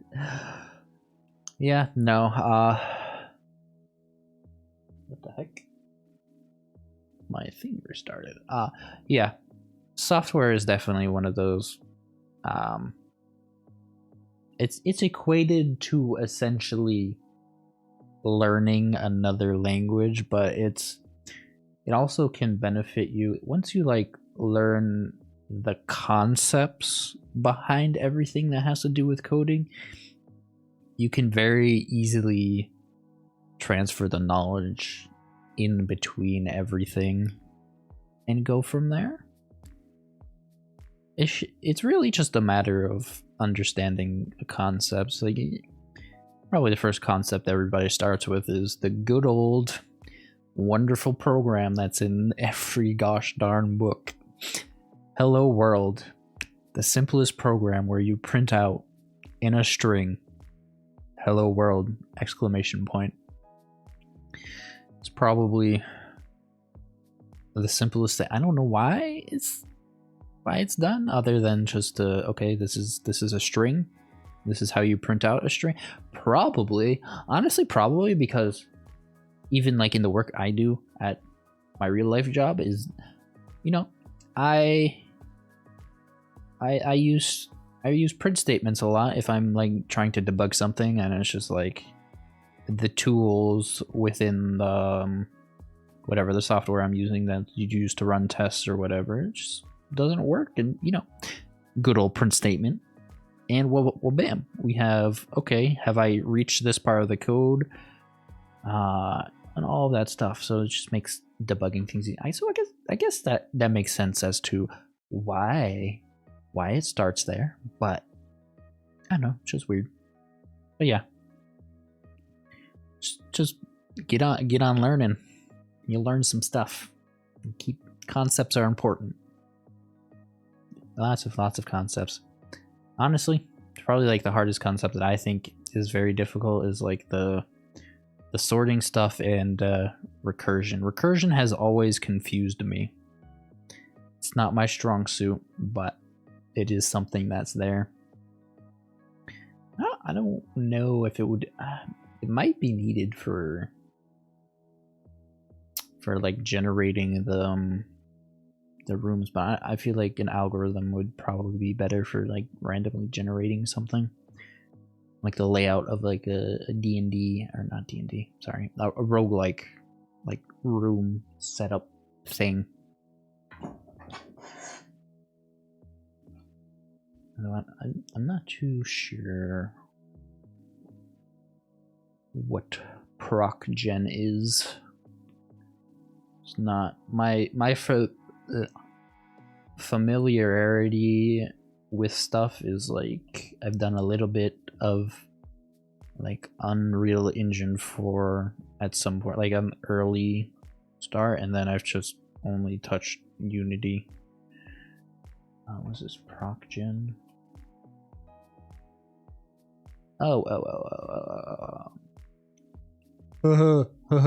Proc gen. I see. Is this? It's like proc gen, like a thing. I like procedural generation this thing, but it's like proc gen itself, something else. Oh, okay, yeah. I was confused at first. Okay, yeah, that makes sense. Yeah, no, procedural generation is definitely like in a very advanced topic of software, or I guess of programming, I should say.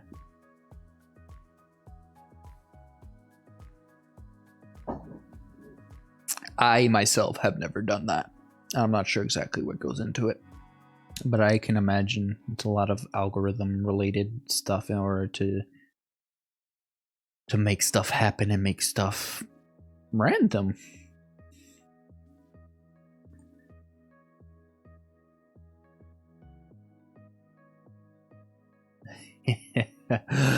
Yeah, I mean, it makes sense. My brain stopped processing. I was like, is that a piece of a coding language? Is that something I don't know about? Oh, but okay, yeah, that makes a lot more sense to me. A lot more sense. Right, so main menu, start game, load game, save game, settings, and exit to desktop. I guess you could also have achievements if I so desired. I'll put a question mark next to that one. I don't know if I want that or not. I don't even know if I would want that.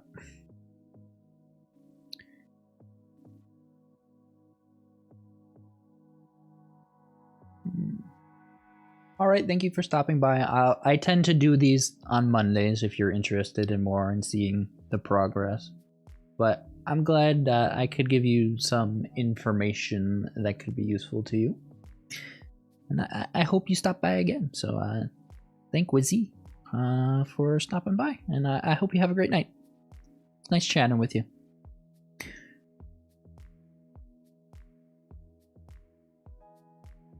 Okie dokie. Back to okay. What music is used? I guess this is the flow diagram we were doing. So yep. See you around. Controls, video, audio, exit to main menu. Would be save game? Do we want to save game here? Would we want a save game, load game here? I don't know if you want this here. You wouldn't want to have a player saving in the middle of the battle, would you? I guess you could have that happen. Although you'd have to... this is a difficult question to answer if you'd want to load this here or not. That is very interesting. Very, very, very interesting.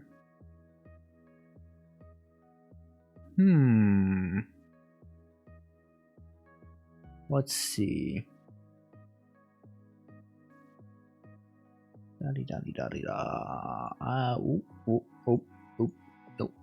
Stop that. Bad window. Okay. So interface, game board. Game board. So the way that I thought about the game board was you have 10 character slots. 10 character slots. Hello, tracking. Are you working? Hello?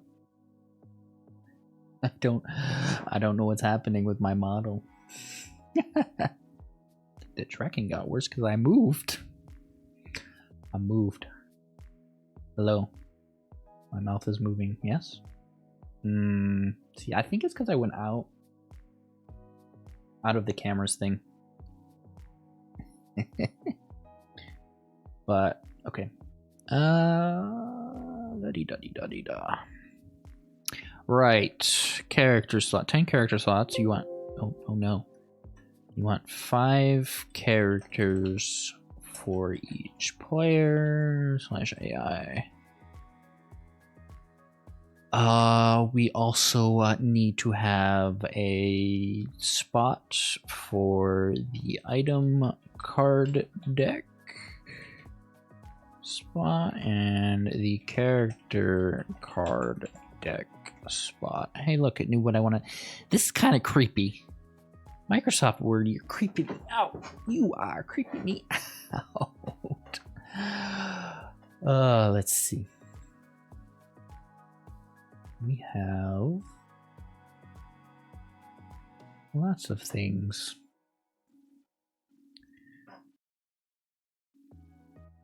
Right? Do I need anything else? Oh. Hey, guess what else you need?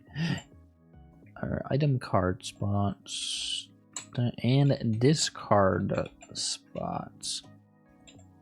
As to how that is going to look, I think that's something we come up with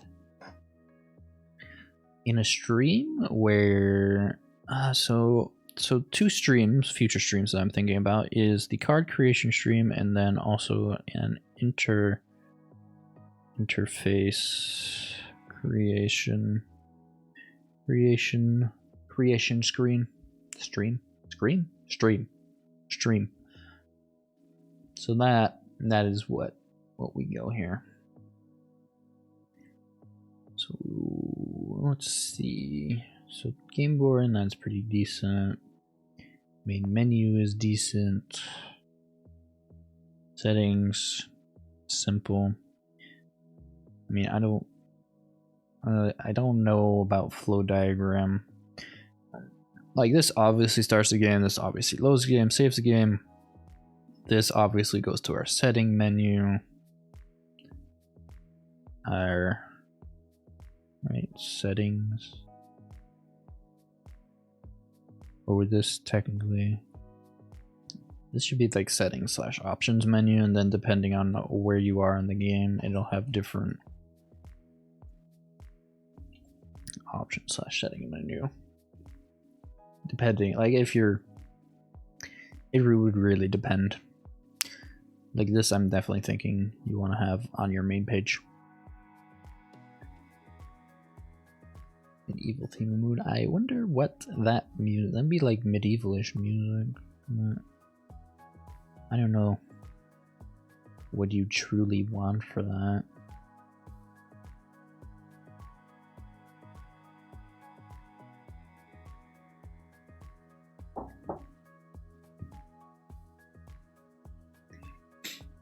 Let's see, what else we got going on here? Oh boy. What else? Do I need anything else? Or is there anything else we can do right now that I can work on for like the next 30-ish, 20, actually it's more like 25 minutes. I don't really know.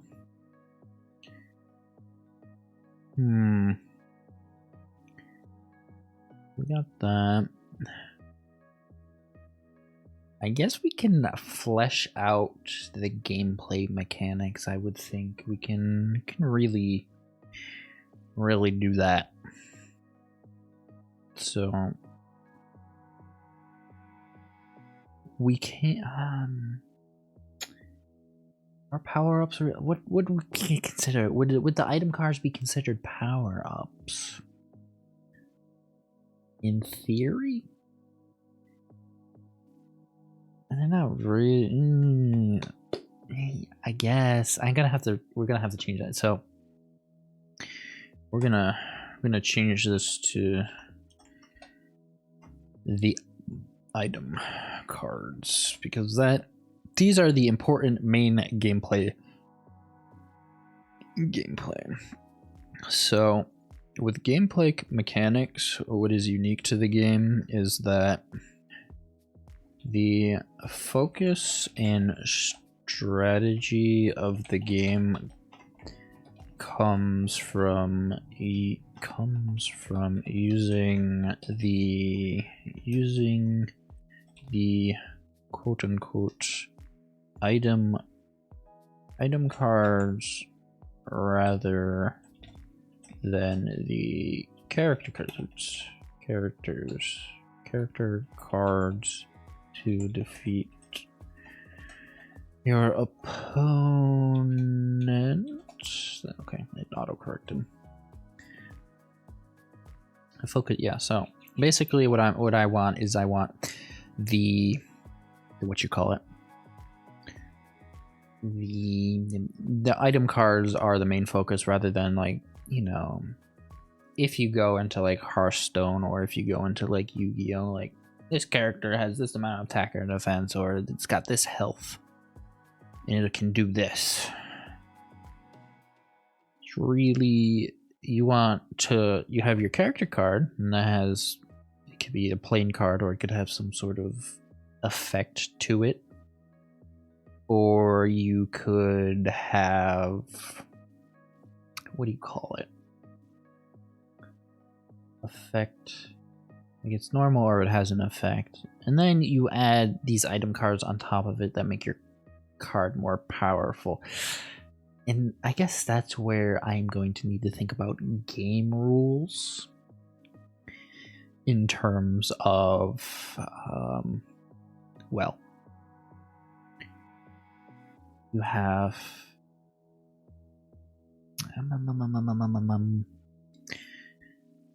yeah, you'd have to think, because like when I think about how the turns would progress, is that you'd have to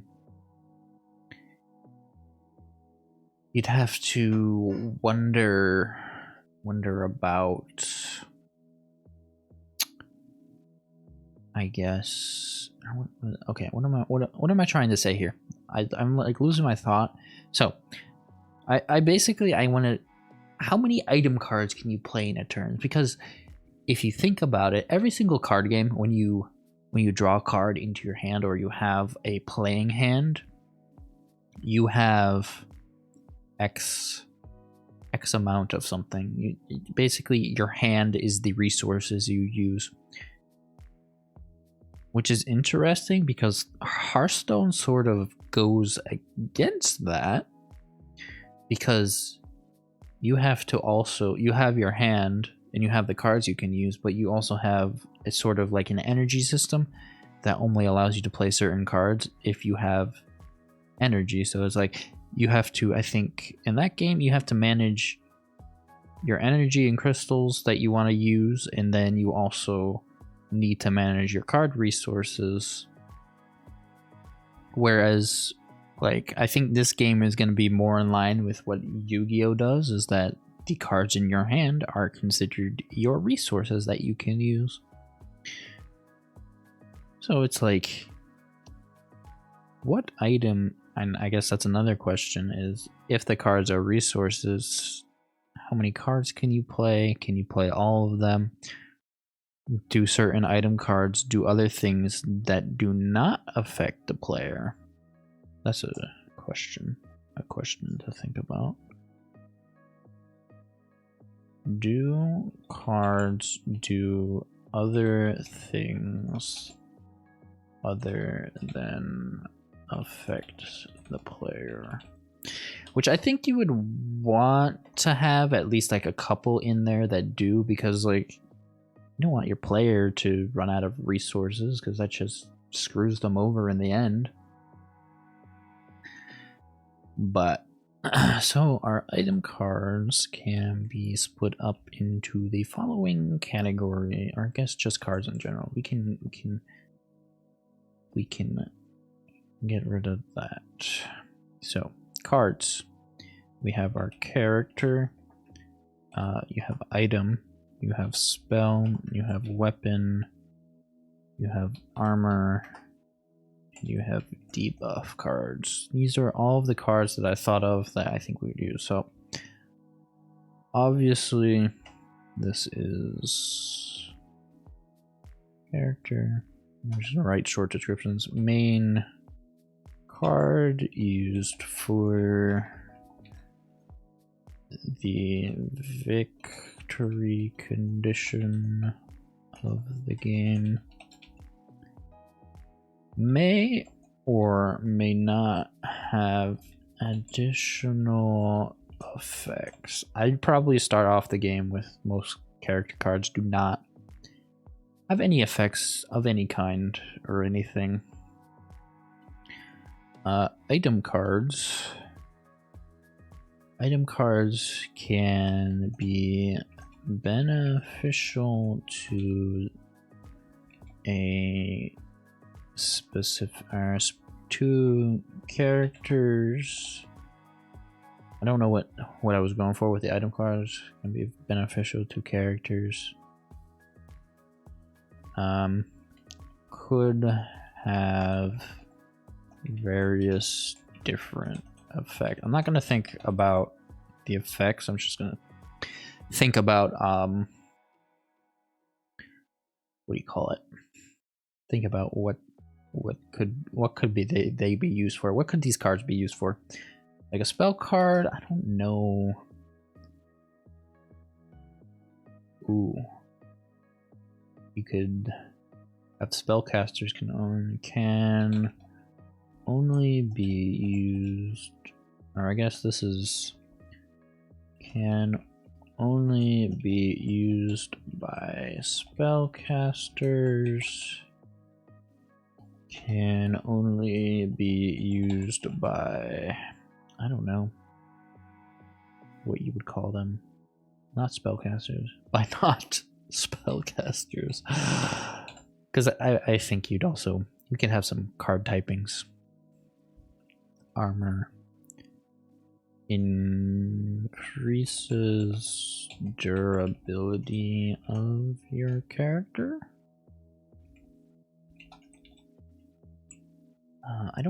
That'd be interesting. How would you factor armor into it? Because if your character has health, how does armor get into play? That's something we need to think about. There needs to be a brainstorming session. So, what is this? Card creation, interface creation, rule. I guess no. So, card creation. I guess yeah, rule, gamer rules, creation. There's a few different streams to think about for the future. Really. Debuff will affects your opponent's characters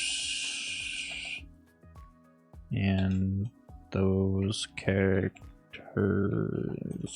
actions, because there was a couple what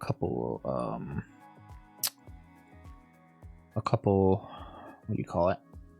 A couple things that we were looking at for that. So I guess technically that is the power-ups. So if applicable, kind of power-ups, okay, so they can use all of these cards. What are the benefits of collecting them? Well, let me tell you, you can build a deck of awesomeness to defeat your opponents with. Can they be used to buy items? Nope. I mean, you could trade. That'd be interesting to add. See, look, there's the feature creepy, and I was thinking more and more things. Can they be used to buy items and abilities and so on?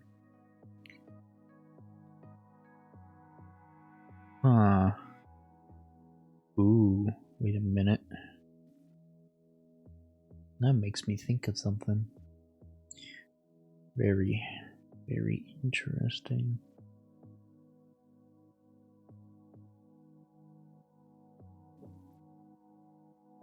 Ooh. No, I'm curious now. Very, very curious. Da-dee-da-dee-da, please load. I don't know if I need anything else. Oh my gosh. Link. Well, that's disappointing to see, but oh well. Oh well. Why is that?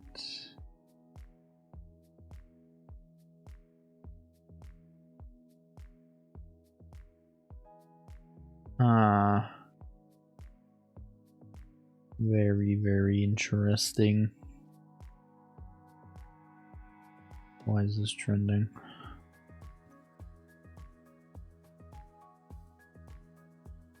I do not know why.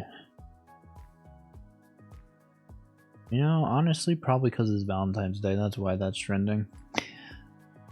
Okay, back to this. Back to what we were doing.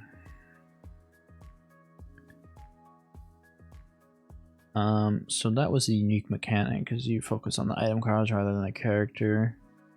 So you have to really think about what you're doing. This environment question we don't care about. So,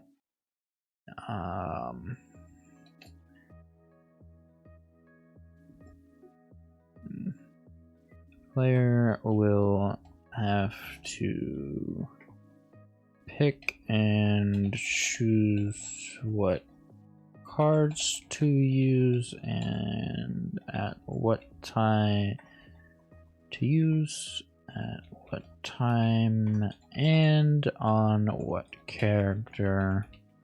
Because what I'm thinking for gameplay mechanic wise is that once you use an item or armor card, you can't swap it out. Once it's attached to a character, you're no longer in that position of the card. Once that card goes away. Ooh. Oh, I thought of another unique mechanic. I guess it's not really unique, but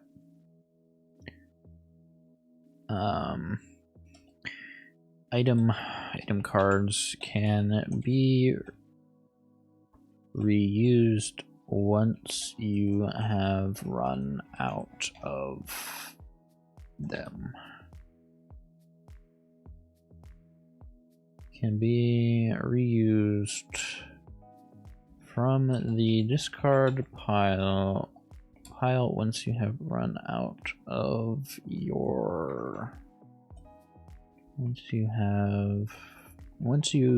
have no more cards in the what?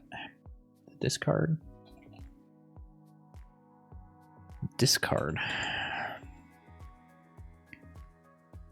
What is this? Discard? No. Discard. Oh yeah, discard pile. Once you have no more cards in the item deck. Okay, there we go. I mean, it's not really unique, but because I know Yu-Gi-Oh uses its quote-unquote discard pile, the graveyard, and you can reuse cards from there based on other card effects and whatnot. But this is more of, I want players to have the option of, okay, well, they're down to their last character, and maybe they're almost out of item cards too. I don't foresee this happening, but you know, it's always good to have, I think, some sort of safety net for us. That I think would be the best. So that is all of that, I think. So enemies and bosses, I think, is something for next time, maybe. Pile? I spelled pile wrong. Why are you telling me? Oh my gosh, I get it. None of these have periods because it's a bullet point. It's, I guess that, well, yeah, whatever. No. Gosh. Hey, you working so hard on this game design. I'm Microsoft Word. I'm gonna. It's making me angry. Correcting me on everything I'm doing. No. Oh my gosh. Yes, you're looking doing it up here too. Board, you want a period here, you want that it's a bullet point. We can add an exclamation point to it because I feel like it. Yada you. Okay, that is AKA you. You're dumb, Microsoft Word sometimes. I don't know. A trading card game? Yeah, whatever. Okay, let us review for a few minutes and we can go. So, Witches and Kittens, a trading card game. PC target rating is E10 for that cartoon violence that we may have or may not have. Maybe that's something in the future. But I really think I'm going to stick with the pixel art idea I stuck earlier, or just, you know, programmer art to begin with. It's probably the best option for me. Target audience, anyone who's older than 15, people who like to make card games, cats, and D&D. Ship date sometime in the near distant future. Yeah, there is no ship date for this. It's not really. This is just a personal project. There is no deadline. Oh my god, I ate something at work and it's like stuck in my gum. I think. Maybe. Or it feels in a weird place. Okay, story. You are a stray cat starting out your journey to reclaim what was stolen from you. The ancient cat bell collar by the greatest evil in the world. Cast out of your village for losing such an important item. You make your way into the home turf of the great wicked witch of Lost Souls Woods. Going deeper into the woods, fighting off many of the witch's minions and servants. The further you go, the more dangerous it'll become. The further you go into the woods, the harder and more dangerous the enemies become. Finally reaching the Great Wicked Witch's manor, aka a witch hut, although it's probably going to be a manor in this case. To search and reclaim the lost stolen collar from her clutches. Claim the item and battle her to return scot-free to your village and reclaim your place amongst the village. In Witches and Kittens, the gameplay consists of the player fighting a card master in card battle. Wow, that's a sentence. Players must defeat all of their opponent's characters in order to win the battle. During each turn, you can equip items, replace fallen characters, and debuff your enemies to your advantage. Each battle should last around 10 to 15 minutes. Game flow. As the player plays the game, they learn the various different item cards they can use to their advantage to overcome any of the challenges thrown at them by the enemy/bosses character item deck combos thrown at them. Players will gain experience from completing battles against the opponent, whether they're successful in winning or not, aka you get less experience. Why does this want me to correct this? Less experience for losing. I'm not correcting that, because of does not make sense there. See, this is why you always disagree with word. Players will earn some form of in-game resource to buy card packs to open and increase their deck options. Could also be a unique mechanic to have, I don't know, a shop like within the story arc or something, so you can get cards rather than going back to the main menu and like changing cards. We left a question here of whether or not certain cards should be locked behind a player's level. It depends on how like powerful the card is. It's another thing we're gonna need to think about with like card rules. How many cards of one type is allowed in your like character deck or item deck? That is the real question. I guess what I could do in this case is leave it open, and then we go from there, and you like reduce the amount of cards that you could use depending on like how broken somebody makes it.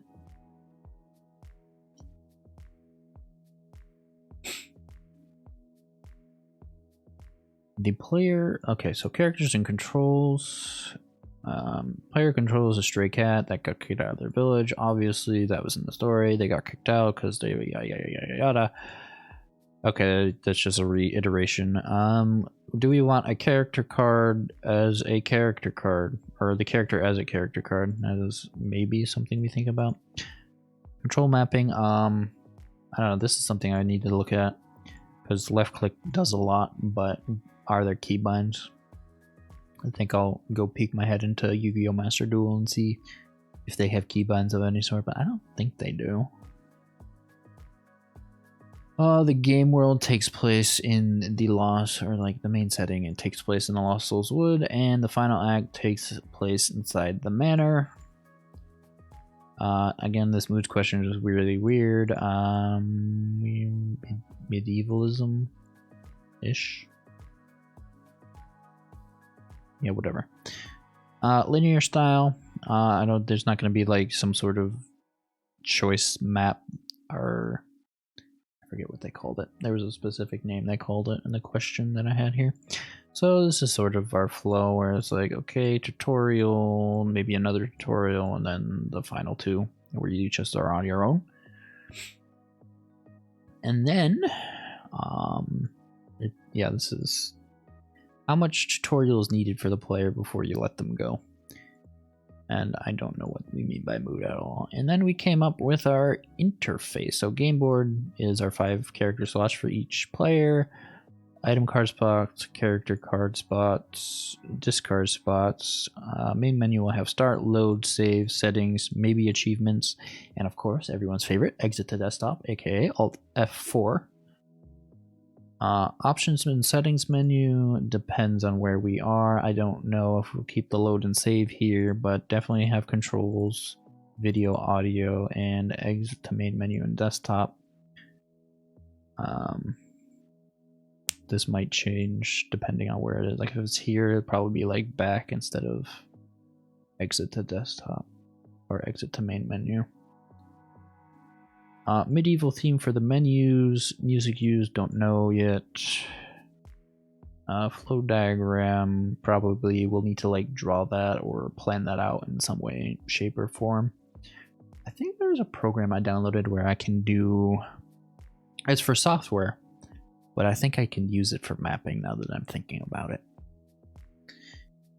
And then finally, we have our mechanics and power-ups,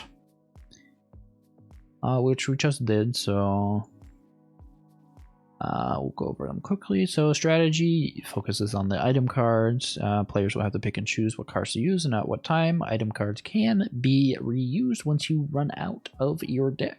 AKA you reshuffle the deck and put it back into the item deck spot. So character cards, item cards, spell cards, weapon cards, armor cards, and debuff cards.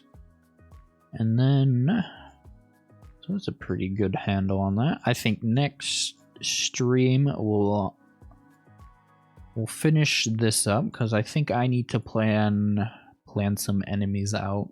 So it's like some common enemies and like stages, Act 1 and Act 2, and then common enemies in Act 3 and 4, and then the bosses you see in all of those acts. Obviously, the Great Wicked Witch is going to be the last boss you fight.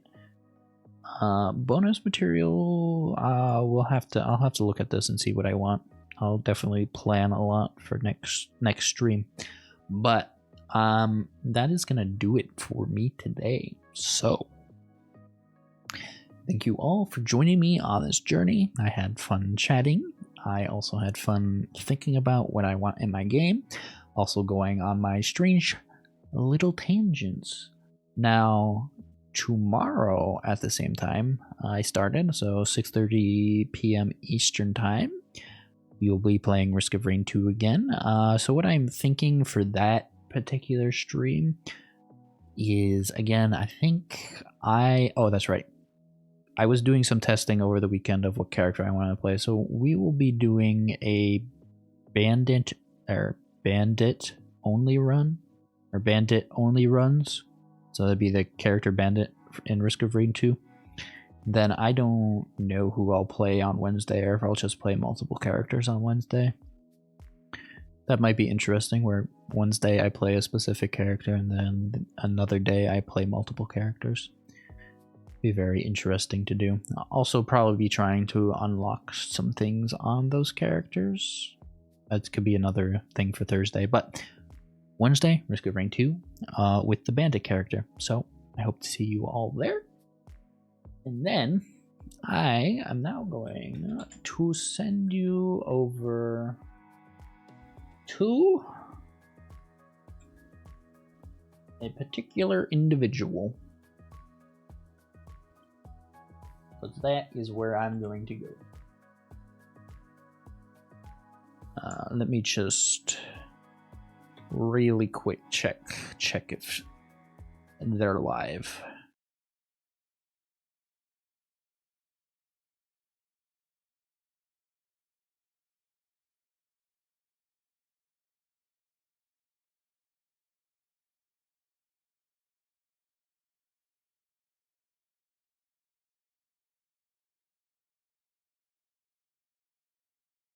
My internet has been slow today.